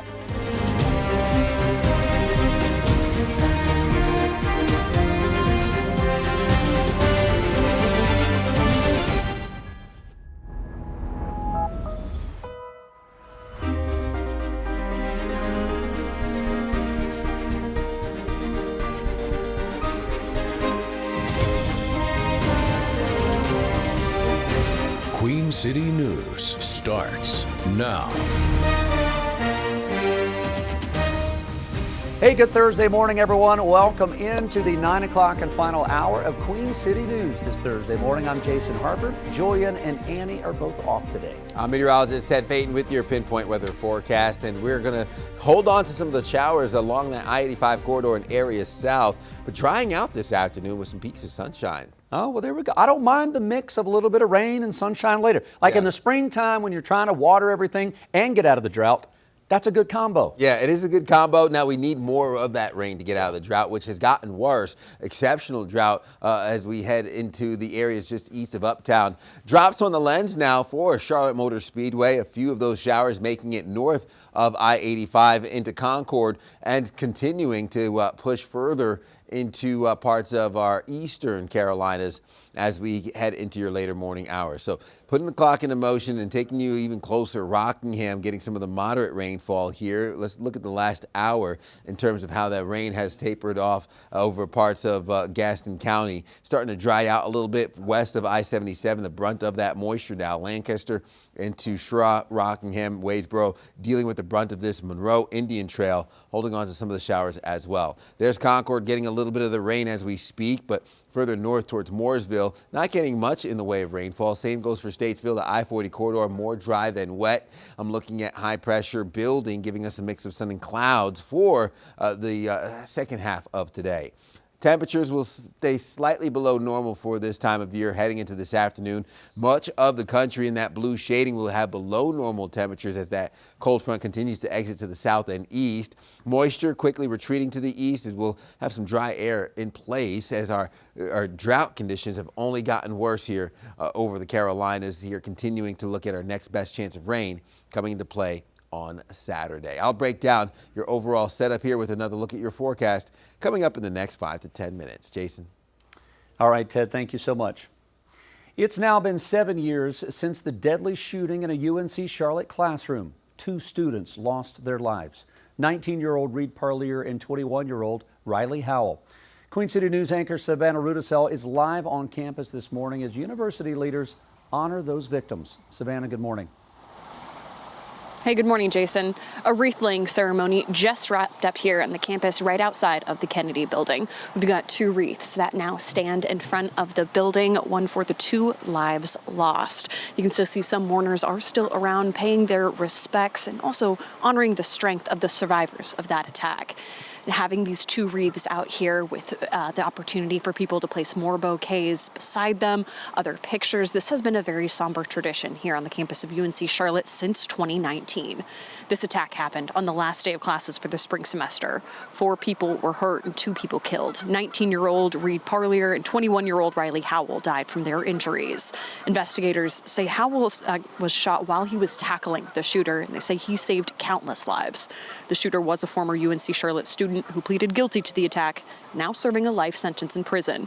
Queen City News spoke a few years ago with one of the survivors about coping from the trauma and the survivor's guilt from the attack. That's a day and a moment in my life that I'm going to carry with me forever. No one said it explicitly, but I could just tell by the way they were tending to the other 2, like, I'm the only one that's coming out of this room. Now, the wreaths will stay out here all day long, open for anyone, UNC Charlotte students, faculty, and members of the greater Charlotte community to visit however they like. Now, for those who are unable to make it out in person, there is an online digital memorial that lives here within UNC Charlotte. And of course, Queen City News has been following this, the reactions from it, the turmoil, the fallout, and the lasting impacts. We've got more coverage on our website at qcnews.com. Reporting live at UNC Charlotte, Savannah Rudisell, Queen City News. Savannah, thank you very much. New search warrants accuse friends of Greg Biffle's family of a much larger scheme to steal hundreds of thousands of dollars from the late NASCAR driver. The documents claim the plan started to unwind within 24 hours of the Biffle family's deaths in December's plane crash in Statesville. Queen City News reporter Jen Cardone has the details. The day after NASCAR driver Greg Biffle and his family died in this December plane crash, investigators say they started to notice fraudulent activity on Greg and his wife Christina's bank accounts. Emails, phone numbers, and passwords were changed, according to new court documents. Even an email from an unidentified source saying, "I heard you dead, rest in hell." This new search warrant shows the suspect who broke into the family's Mooresville home in January knew where the cameras were inside and out and knew how to navigate the inside and outside of the residence, which is close to 13,000 square feet. The Iredell County Sheriff's Office says $30,000 in cash was stolen, along with a backpack in the burglary. Several people are named in the documents, but Queen City News is not identifying them because no charges have been filed. The warrant says a license plate reader linked a pickup truck from the break-in to a home in Denver. After police released surveillance videos and photos, the documents say a woman tied to that address abruptly left town during a historic snowstorm, skipping a planned gathering with friends. Investigators say multiple fraud charges appear across Biffle's accounts involving people in their inner circle, leading them to believe the scheme had been ongoing. Authorities say they are now working to identify everyone involved with what they describe as an elaborate fraud plan. Jen Cardone, Queen City News. And joining us now, our chief legal analyst, Khalif Rhodes. Khalif, the whole plot and story behind this sounds like a Netflix movie. It doesn't sound that this is happening in our own backyard with someone that people loved, former NASCAR great Greg Biffle. All right, so when you hear this alleged fraud, right, and a possible inside job that maybe someone close to them had been planning, like as an attorney, what kind of perks your ears up when you're hearing about all the details come out? This entire thing perks my ears up. I mean, we were talking about it leading into this about how with so much technology out there with cameras and Instagrams and social media connections and the way that they can connect things, they as in law enforcement, it's so much easier for them to piece together cases. I couldn't have imagined being a law enforcement officer in the 50s and 40s trying to piece together things. I mean, because you have all these items at your resources. Kind of feels like Minority Report, right? Like you're able to look back and see what happened without looking back and seeing what happened. So if you're trying to go through these types of cases, some of the things that poke up to my eye is, you know, looking at the forensic evidence that's there, checking at the emails, looking at the text messages, looking at their bank account information, seeing that documents were missing, seeing that this was a cover-up, this break-in was a potential cover-up for some larger fraudulent scheme. And so all of those things scream to me that this is someone that knew these individuals, recognized that, okay, we can, you know, make it appear if we're getting a smaller amount, but get a larger amount and it will kind of go under people's noses. But this is, I mean, I tip my hat to the investigators that are doing the work in this case because when I would get discovery connected to a case like this, it would walk me through and it would leave all the trails just like these search warrants seem to be doing. There could be some serious charges on the table here, right? I mean, you're looking at, you got bank accounts, digital payments, interstate activity. Are you looking at federal charges with something that's as widespread as this? It depends. I mean, federal charges could come. I mean, and obviously it depends on once they get to the result. The federal government at any point could come and take over the case. State prosecutors could say, hey, we're charging. And then the feds can say, you know what, we're recognizing that this cross state lines, using of the computers, that obviously would open up the door to any type of interstate commerce charges instantly. This person was here and then they left out of town, so the taking of the whatever they took and taking it somewhere else could potentially lead to federal charges. So there are a number of ways that the feds can get involved, but it doesn't have to go to the federal level for it to be significant charges. I mean, these are still all going to be felony related charges connected to this activity, but it's the folks that are closest to you. That's the part you asked the first question, and I'll go back to it, that jumps off the page to me. You know the intimate details of the inner workings of the family, and so now you have access. That access allows you to do larger schemes, and most of the time without getting caught. This obviously was poorly planned and tipped off early on, 24 hours into it after it occurred. These search warrants, Khalif, suggest that it could have been someone connected, someone close to the inner circle, right, of the family. Does a court look at broken trust relationships like that? Does that weigh heavier on a decision going, not only did you break the law, let's set that aside, but now you throw in the emotion of you were a friend allegedly, you were a friend, and now, I mean, you really planned this out within 24 hours of a death. Yeah. It depends on what phase you're talking about. It won't occur in the due process phase, which is, ensuring that individual defendant or defendants get their day in court. But it will play portion into if there's some type of settlement, and the judge can either accept or reject that. If there's a negotiated plea arrangement, I should say, not a settlement, the judge can say, you know what, I'm not going to accept this because you went and attacked these individuals' family the second they died. And then on sentencing, it could also take place in sentencing where they're not taking any remorse or accountability for their actions. So it can come into play a number of ways, but not during the trial portion. Well, we know how slowly the wheels of justice turn. There's a lot of pieces to put together in this puzzle, so we'll be talking about it for a while. Khalif, thanks so much. Appreciate that.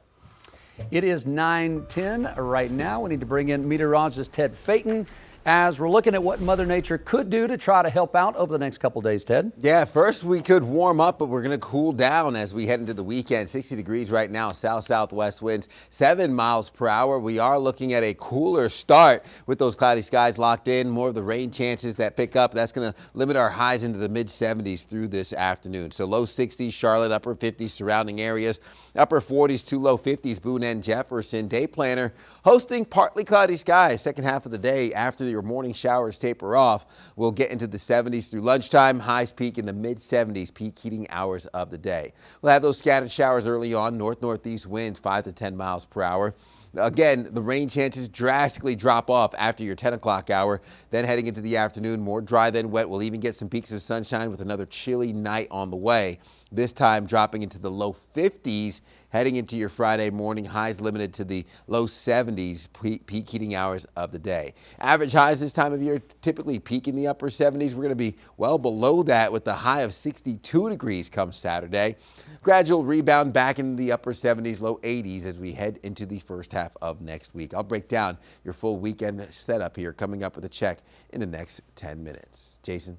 All right, Ted, thank you very much. Appreciate that. Let's wrap up Pinpoint Traffic for the day. This is one of those good news, bad news deals, right? I ask the kids all the time, give me the good news, give me the bad news. Good news is this: Independence Boulevard's been a train wreck since 6 o'clock. It is now flowing all the way up around the bend into Uptown. Although slow, it's moving, so be grateful for one thing at a time, right? All right, so there's the good news. Bad news, we're still seeing a lot of traffic struggling on 77 southbound into the heart of Uptown around the corner there. Unless you're paying extra for freedom, which means the toll lanes, you're moving and grooving, and you're watching your neighbors struggle at 20 miles an hour, but that's how it works. Overall, we've got a couple of issues still left on the board. Ted said some of that rain came south of 85. That's where we're seeing a little bit of slowdowns this morning. Drive times are improving, though, ironically, even though the rain had picked up over the last hour. Down at the South Carolina state line, this is the 77-45 split near Carowinds. You can see the roller coasters off to the right. Drive times are improving a little bit from Gastonia, coming down from Lake Norman to Rock Hill. Just as always, put the phone down till you get to where you're going. Be respectful of your neighbors out on the roadway. May Kay, what's coming up? Thank you, Jason. All right, coming up, the FAA has been recommending vehicle tracking devices at airports for 15 years.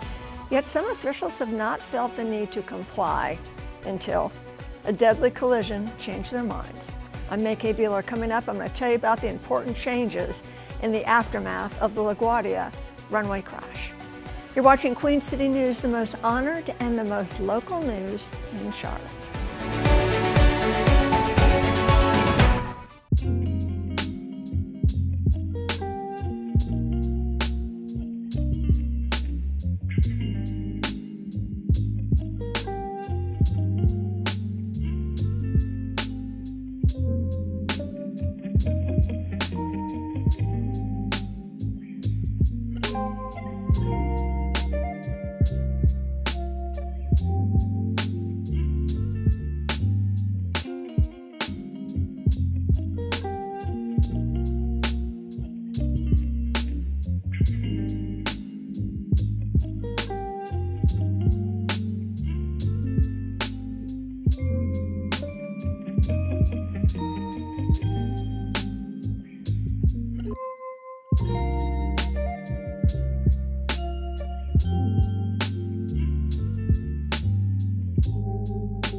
Did the lack of a tracking device aboard a fire truck play a key role in the deadly runway collision with an Air Canada passenger jet last month?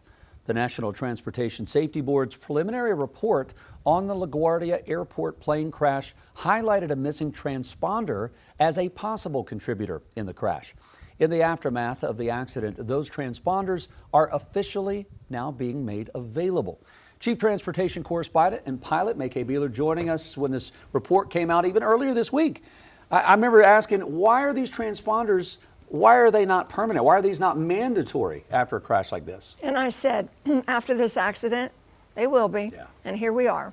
Yeah, you know, it's kind of part of that tombstone mentality in aviation, a lot of other fields. You have to have like a deadly accident and fatalities before there are productive safety changes.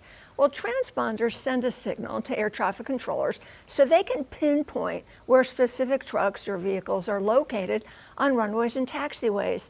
In the NTSB preliminary accident report, controllers said they saw 2 blobs on the ground surveillance radar because without the vehicles equipped with transponders, controllers were unable to clearly identify the exact location of 7 airport vehicles. Now, when the lead truck crossed the active runway, it drove directly into the path of a landing regional jet, and the crash killed 2 pilots and sent 40 others to the hospital. So it's clear that these transponders are an incredible important safety piece of technology. Why are these not mandatory nationwide? I think eventually they will, but it's probably a money thing, but they were recommended. So the FAA had been advising airports to voluntarily install transponders in their fire trucks for 15 years. Yet according to the New York Times, despite the FAA's encouragement, airport officials at the New York Post Authority, they resisted installing the type of transponders the federal agency had recommended at LaGuardia, JFK, and Newark. But now in the aftermath of the crash, emergency vehicles at the New York City area's 3 major airports will be outfitted with the tracking devices. Well, I mean, at least there will be hopefully some good news for future, you know, if they install these transponders. As the NTSB is looking at this crash, have they determined a probable cause yet? So we talked about this on Monday. There's so many contributors, but they say what happened, not why it happened. They don't know the cause yet. They've said that the transponder on the fire truck could possibly have prevented the accident. They don't know for sure. But it did say that the absence of a transponder in the fire truck involved in the crash left the airport's automatic warning system unable to correlate the track of the airplane with the track of the truck it struck. So the full and final report is going to be out in 18 months. By the way, CLT, Charlotte Douglas International Airport, they say all of their vehicles that operate unescorted on runways and taxiways, they are required to have transponders, and this includes the airport fire trucks. All right, that is good to know. Yes. All right, and that report, again, will be out months, maybe a year. 18 maybe. 18 months. 12 to 18. Okay. All right, May Kay, thank you very much. Appreciate that. It is 9:19 this morning. Cloudy skies if you're a pilot or if you're a passenger. What do we need to know outside there, Ted? Yeah, the showers slowly tapering off, pushing east of Uptown. Not as much of the heavy rain as we once had earlier on, and most of that now pushing east towards Rockingham, exiting the Queen City. Rock Hill starting to get a little bit of relief from your morning rain. I-77 holding on to some wet roadways, but most of this now pushing into Chesterfield County towards Schraw and into Pageland and further east towards Jefferson, South Carolina into Ruby and Chesterfield. So that's where we have more of the moderate rainfall. Zooming out, we'll have high pressure build, giving us a mix of sun and clouds here for your late morning hours and into the afternoon. We still warm up into the mid-70s, so a pretty pleasant afternoon before we cool down heading into the weekend. High pressure well off the southeast coast. That cold front exits off the Carolina coast as well. We'll catch a little bit of a lull when it comes to your rain chances. Nice and dry through the afternoon. And then Thursday night into Friday, cloud cover returns. High pressure loosely influences their forecast. Then I'm looking at that moisture come back Friday night into your Saturday. Friday evening could see a few stray showers, but Saturday's the day to watch for the light rain early on, moderate to heavy rain late morning, early afternoon, and then the showers taper off as we head into Saturday evening, drying out but just in time for Sunday. So totals Looking at half an inch of rain south and east of Uptown, closer to 3/4 of an inch. Mountain counties close to 1/10 of an inch. We need the rainfall to alleviate these drought conditions, sitting at the exceptional drought level 5 out of 5 now, just east of Uptown. Upper 50s, low 60s starts your morning. We're in the upper 40s to low 50s in our mountain counties. And again, those 70s will be felt for the peak heating hours of the day, just shy of normal for this time of year. A chilly overnight, dropping down into what will be the upper 40s and then rebounding into the 70s Friday through Saturday, low 60s with the upper 70s near 80 degrees locked in early next week. You're watching Queen City News Now, the most honored and the most local news in Charlotte. We'll be right back.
Residents and businesses across the Charlotte area are now being asked to voluntarily conserve water due to the drought, and a major utility company's operations are being impacted by the lack of rain. Our meteorologist Brandon Lawson shows us how and explains why the voluntary conservation requests could soon become mandatory. So talk to me about where we are today, Brett. Yeah, we're at Cowan's Ford Hydro right now. This is what Duke Energy's largest conventional hydroelectric power plant looks like. However, operations have slowed here at Cowan's Ford Hydro Station due to lack of rainfall. We've had the driest October to March timeframes that we've had since we started recording that data in the early 70s. Brett Hardis is the licensing manager for the Catawba Watery System. He tells me the multi-billion-dollar entity has declared stage 1 of their low inflow protocol, which includes 5 stages, ranging from stage 0, the watch stage, all the way up to stage 4, the emergency stage. And it helps us when we get in these drought scenarios to reduce water loss, essentially to extend our runway until we get measurable rain or a shift in the forecast that can help bring our reservoirs back to normal target. These decisions include a collection of organizations that use water along the Catawba River, called the Catawba Watery Drought Management Advisory Group. We're also asking the other members of the Drought Management Advisory Group to ask their customers to make voluntary reductions. This program was a success during the historic 2007-2008 drought, an event that North Carolina Assistant State Climatologist Corey Davis remembers greatly. That 2007 drought is really the benchmark for bad droughts in the Carolinas. The 2007-2008 drought developed rapidly and during the hotter summer months, leading to historic low water levels. Our current drought was slower to develop, as it started during the colder winter months. The long-term impacts and recovery process from this drought are still in question. It's going to be a long-term thing. This isn't like storm preparedness where it's here and it's gone in just a couple of days. The Catawba Watery River Basin has been running smoothly for years, but the extreme drought conditions are making themselves more and more noticeable. This along the Catawba River is what a 15-inch rainfall deficit looks like, and this is even after recent rains. You know, we're not going to get that much rainfall from one event or even in 1 month. So that means it is going to take a lot longer for us to slowly chip away at these deficits. Is there any world where water can be depleted completely? I think that's an unknown, but certainly something that we have a playbook for and can help reduce the impact on folks within the region long term. And that was our meteorologist Brandon Lawson reporting some great drone shots there in that story as well. State officials will be meeting Friday to determine if water restrictions need to become mandatory. As we go to break this morning, you're looking live at New York City. They're kind of having a gray start to their Thursday as well. We're going to catch up with Jane King live at the New York Stock Exchange. Futures all in the green 3 minutes before trading starts. We'll be back right after this.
.9:30 right on the nose. I was waiting until it hit 9:30:00. That's where we are. Welcome in everyone to our final half hour of Queen City News this Thursday morning.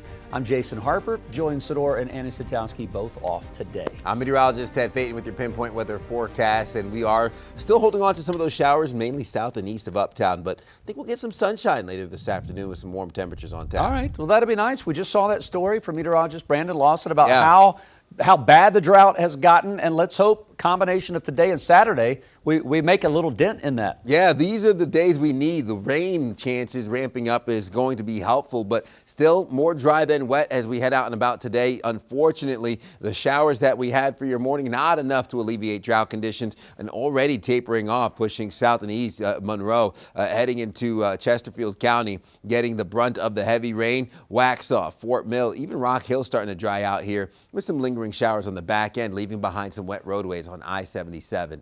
High pressure builds, giving us a mix of sun and clouds here today. Not seeing the abundant amount of cloud cover, but we'll hold on to those cooler than normal temperatures. I think we land maybe 1 to 2 degrees below normal for this time of year. So not drastically cooler, still peaking in the mid to upper 70s, but looking at what will be the drier conditions here heading into your afternoon and overnight hours. So water vapor satellite imagery pulls that moisture east. We'll catch a little bit of a lull before rain chances come back heading into your weekend. Cooler temperatures settle in as well.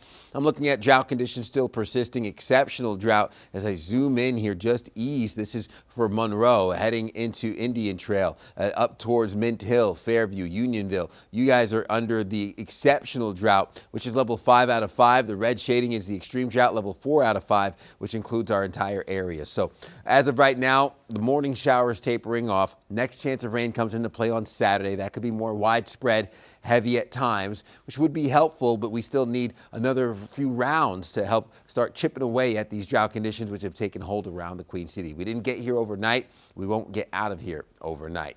Weekend forecast shows a rainy Saturday, dry and warm Sunday with highs rebounding into the 70s, partly cloudy skies on tap. I'll break down more of the impacts that we can see here heading into your afternoon and a glimpse at your full forecast with another check coming up in the next 10 minutes. Jason. Ted, thank you very much.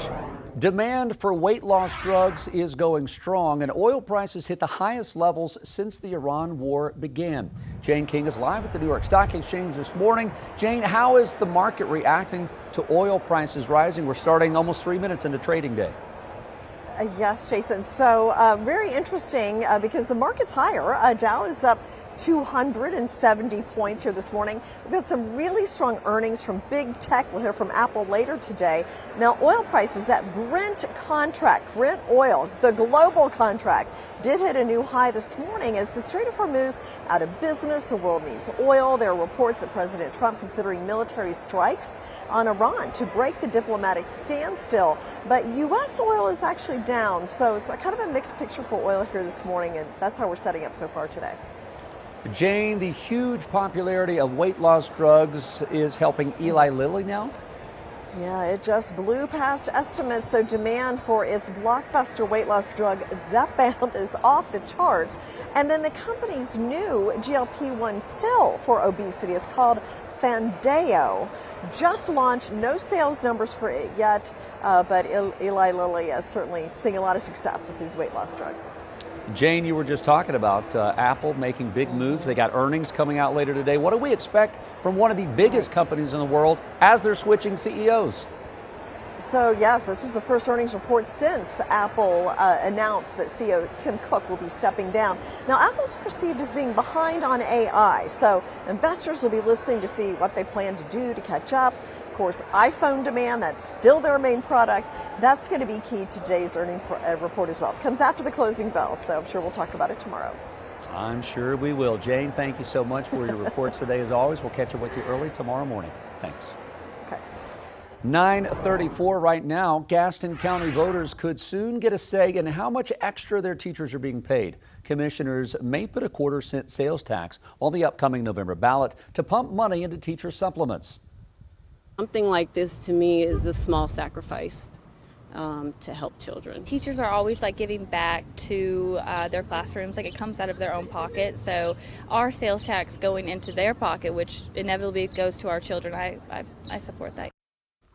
Many Gaston County voters are on board with a potential 1/4% sales tax to add to Gaston County teachers' base salaries.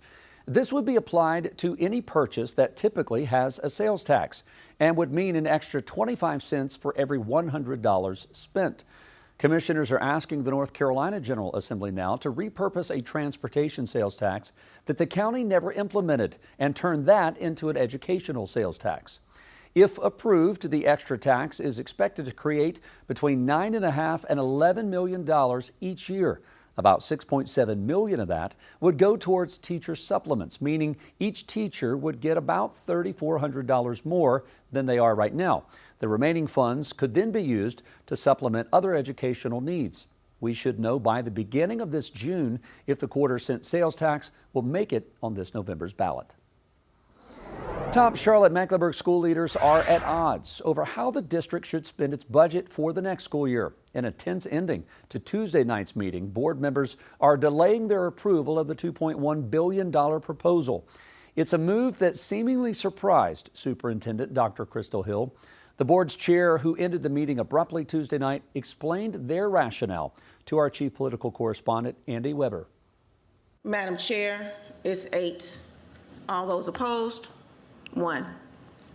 The motion carries. It was that vote Tuesday night that seemed to catch Charlotte's top educator, Dr. Crystal Hill, off guard. The CMS Board of Education voting 8-1 to reject a proposed $2.1 billion spending plan for the next school year. I respectfully ask for clarity at the dais, because I'm very unclear right now. That's when the meeting became tense. Hill pushed, wanting to discuss the changes the board is needing. Board Chair Stephanie Sneed pushing back. Madam Chair, if the board is directing me to amend a $2.1 billion budget, Dr. Hill, I respectfully request what part of the $2.1 billion budget. I understand that, and I've said to you, you will get further direction. It will not be at this moment and not at this time. The meeting is adjourned. Sneed said what was proposed lacked clear plans to better equip classrooms, implement strategies to support students inside and outside of school, and improve student performance. We are in tight budget times, right? We know that the North Carolina General Assembly has not passed a budget. We are counting every dollar, and that we make sure that we are spending the money where it will have the most absolute greatest impact. During an interview with Queen City News, Sneed insisting that a budget will be passed. We will have something better than we have now, and that not only will the board be happy with it, the staff will be happy with it, as well as our families. In a statement, Hill stood by her proposal, saying in part, quote, the proposed budget remains focused on sustaining momentum by investing in the high-quality educators, staff, and resources that our community expects and deserves. She added that she is committed to working with the board to pass a budget. The board says that will happen before May 15th. Reporting in Uptown, I'm Andy Weber, Queen City News. North Carolina lawmakers are moving forward with a bill that could delay property tax changes for some homeowners. Capitol reporter Shabnam Dinesh tells us that lawmakers want to delay new property values for some counties, but that doesn't necessarily mean lower tax bills. As home prices continue to soar, state lawmakers are pushing to hit pause on property appraisals in parts of North Carolina for 1 year. The property values increasing across our state. Our citizens are significantly increased and burdened with taxes and property tax bills. The property tax reevaluation moratorium bill would apply to a dozen counties that just completed property reappraisals this year. In my home county of Davidson, reappraisals are expected to be about 65% increase, and next door, Guilford County is over 50%. The proposal would delay those new values by 1 year before they take effect in 2027. I believe it gives us time and a pause to be able to go into detail and get something done that we need to get done in property tax and not make a hasty decision that we will regret later. County leaders have previously said higher home values don't automatically mean higher taxes. That's because counties can lower tax rates to offset increases. We do not change the rate. The rate is still up to any municipality or county. They set the rates and we just move it out, and they can still use that reval a year later. We have reached out to the North Carolina Association of County Commissioners for comment.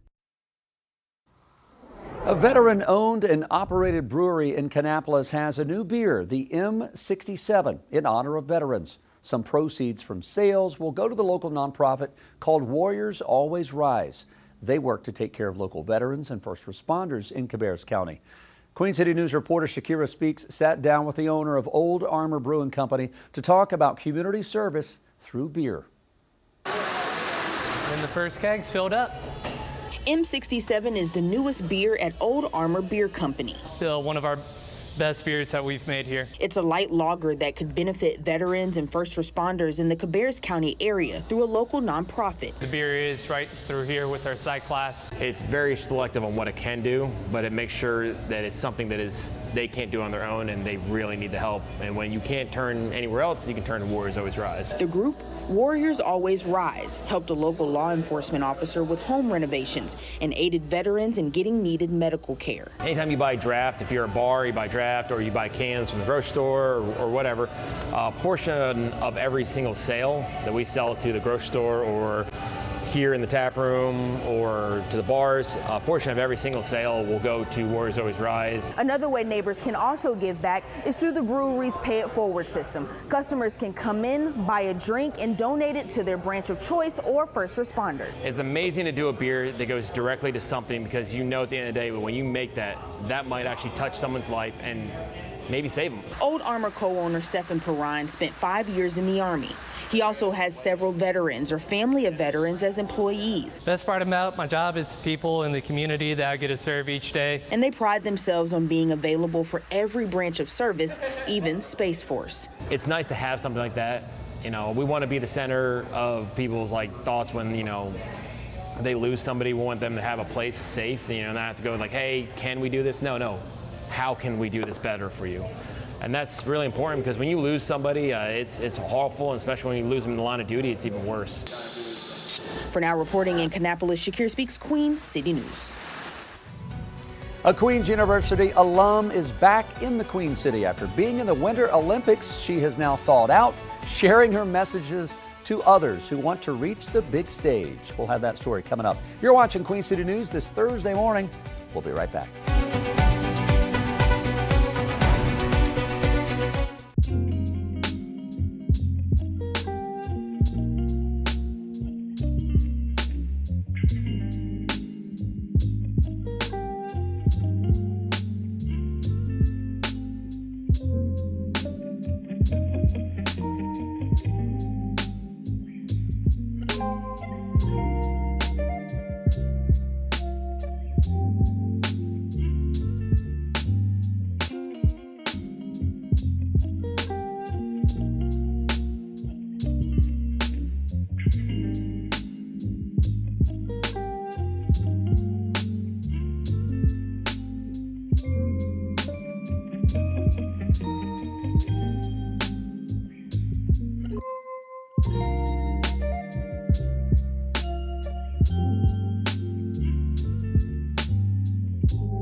A 2026 Winter Olympian who spent her college years here in Charlotte is back in the Queen City this week. She competed in the Games in Italy earlier this year.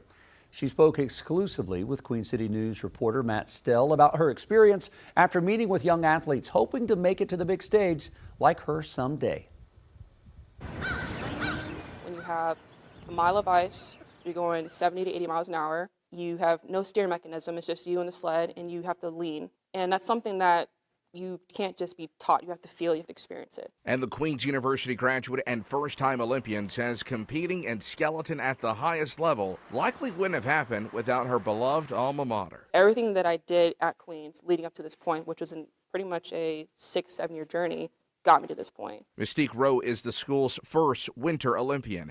She made quite a name for herself on the Queen's track and field team, but that was more than a decade ago. A lot of these current track and field athletes are probably in elementary school back then. But this year, they got a chance to watch Mystique represent Team USA in Milan Cortina. Skeleton's a very individualistic sport, but the track team that I had supporting me to transition was paramount for me. Mystique says being an Olympian had long been a childhood dream for her, but when that dream couldn't come to fruition on the track, she was encouraged to try the ice, which, by the way, she's allergic to. When ice touches my skin, I break out in hives and kind of mimics hypothermic reactions. I can't take ice baths, I can't submerge into a certain temperature, but I do skeleton.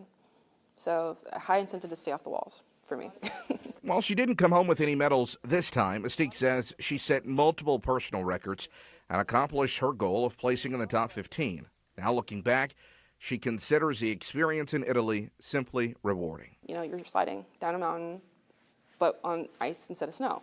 And so just remembering the piece of having fun and enjoying being passionate about what you're doing at the time. The 31-year-old is already looking forward to 2030, and the place she called home, if only for a few years, is honored to celebrate their history maker. And it's just like, this is something that took literally a village, a whole city. In Charlotte, Matt Stell, Queen City News. All right, we're going to give you a live look right now at the Great American Speedway, located in Fort Worth, Texas. Looking all the way across the infield and the track at that massive TV. The Big Hoss is what they call it out there. This is in Fort Worth. The Speedway is known for having no limits, and race fans are ready to watch all the action get underway. The Craftsman Truck Series kicks off this weekend, tomorrow actually, with the SpeedyCash.com 250 at 7 o'clock. The Andes Frozen Custard 340 O'Reilly Auto Parts races Saturday at 2:30, and then the main event, the Worth 400, on Sunday. We know everything is bigger in Texas. That's why we're giving you a supersized version of Around the Track this week, complete with the return of America's crew chief, Larry McReynolds. Our Carolina Sports Live team headed down to the Lone Star State for our Around the Track coverage. The green flag drops for the Worth 400 Sunday at 2:30. Well, from puppy love to kitten kisses, animals can bring plenty of affection into our lives. April 30th is National Adopt a Shelter Pet Day. Veterinarians are raising awareness about what potential owners need to watch out for. There are several pressure points that people should know about before making the commitment to become a pet parent. Experts say that it's critical to give them time to warm up to their new surroundings. This can include giving dogs and cats their own space within a home. If owners are already, if they have animals at home, vets recommend socializing them through closed doors. Look how cute these animals are. If there are young kids in the home, there's also some special steps to take to make sure that everyone in the house is happy and healthy. Trying to get to know the pet before you adopt to see if there's any hint of aggression. Little children are sometimes they're affectionate. They want to give it a big hug, right? And so depending again on past trauma that the pet could have, they may take it as oh, are you attacking me or not? So supervision initially would be important. And that is some great advice. Adopting from shelters can also help local communities. Typically, they can also come with proper vaccinations, and they can even help getting those animals spayed or neutered. I mean, some cute puppies and kittens in that video there, Ted. We are, as we say all the time, we are pet lovers. Yeah. On this morning show, is today a day where we can get outside, walk the animals if we need to? Yes. Okay. Just not this morning. Might have to wait a little bit because we have the showers still tapering off around the Carolinas, but we will have some sunshine heading into your afternoon, mixing in with the cloud cover as of right now, keeping an eye on the yellow, the orange that you see on your map. Let's get closer so you can see what's going on here. This is Chesterfield County, where we have the brunt of it. This is north of Hartsville, South Carolina, west of Bennettsville, Rockingham getting some of the intense rainfall, Pageland moderate rain, and that orange and red indicating more of the aggressive rainfall on your map. Let's go ahead and put that clock into motion, see how the last hour progressed and developed here as we slowly start to see less hints of the red, less yellow, indicating that these showers are starting to rain themselves out, zooming out, more of that moisture pushing east. We're dry on the west side of things here as high pressure builds,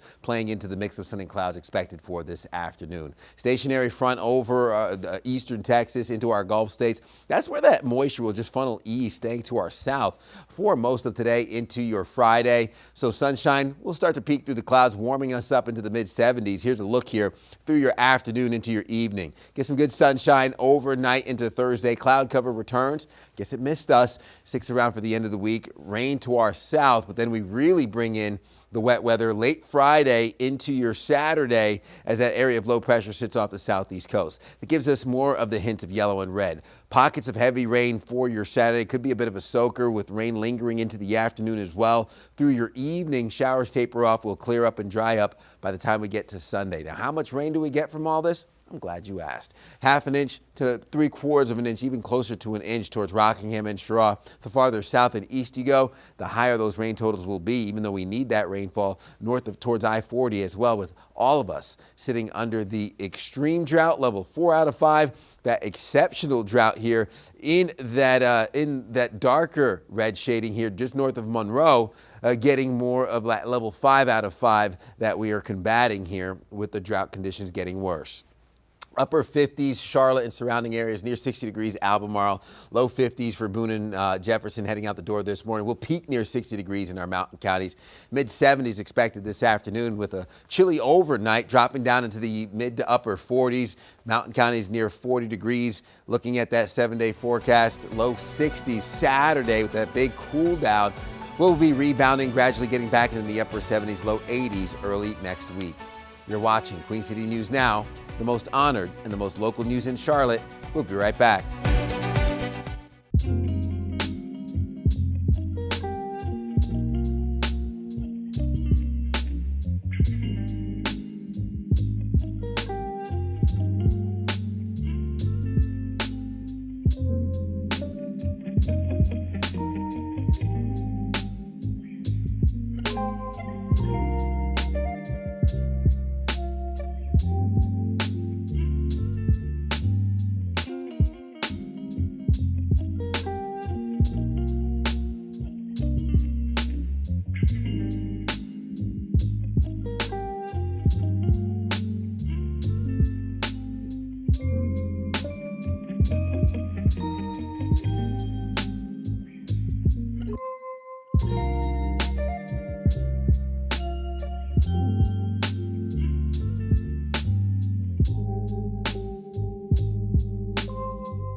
Welcome back. Taking one last look at that pinpoint weather forecast as we hit the mid-70s after some morning showers taper off. Those rain chances go down. We'll get into the low 70s, upper 60s for Friday. Then we cool down into the low 60s for Saturday, looking like a soaker as rain moves in. Then we'll have the warming trend get us back into the upper 70s. Low 80s heading into early next week, Monday through Tuesday. And, of course, rain chances come back by Wednesday as well. Hey, boo-boo. It might not be a picnic basket, but that didn't matter to one bear. I'll keep working on that. Thanks to a small camera attached to its neck. Ted, look at this. We get to see a bear in action when Dorito cravings kick in, right? Oh. My kids, this is how they act when they know Doritos are in the house. It sniffed down the snack in the backyard of Connecticut, where residents are warned over and over, don't leave your food out. Bears will come out of nowhere out of hibernation, and this one got lucky. The bear took off with the bag back into the woods, and we're guessing finished off some Doritos. Yeah. Maybe, how does he brush off all the... I don't know. That's how you track down which bear is guilty in the woods, whichever one has orange paws, right? Yeah. Who put the camera on the bear, though? That's good. the question. One of our directors, Evan's over there going, thank you. Like, who put the camera on the bear? Was this staged for social media? I don't know. So I got more questions than answers now, Ted. Exactly. I don't know. Seems but convenient. Bears like almost said deodorant. They might like deodorant. They like Doritos. All right, listen, we got enough time with Elisha and Liza. Ladies, what's coming up today? Well, we've got Charlotte's Woman of the Year in the house, so you get to hear from her fresh off the honors and find out who it is. And we're also talking about this really cool new exhibit about the American Revolution at the Charlotte History Museum. So yeah, lots of good stuff. I hear there's a big birthday coming up, like 250 years for America. Oh, yes, America 250. I was like, hold on, Jason, hold up. We'll see you guys tomorrow morning at 4.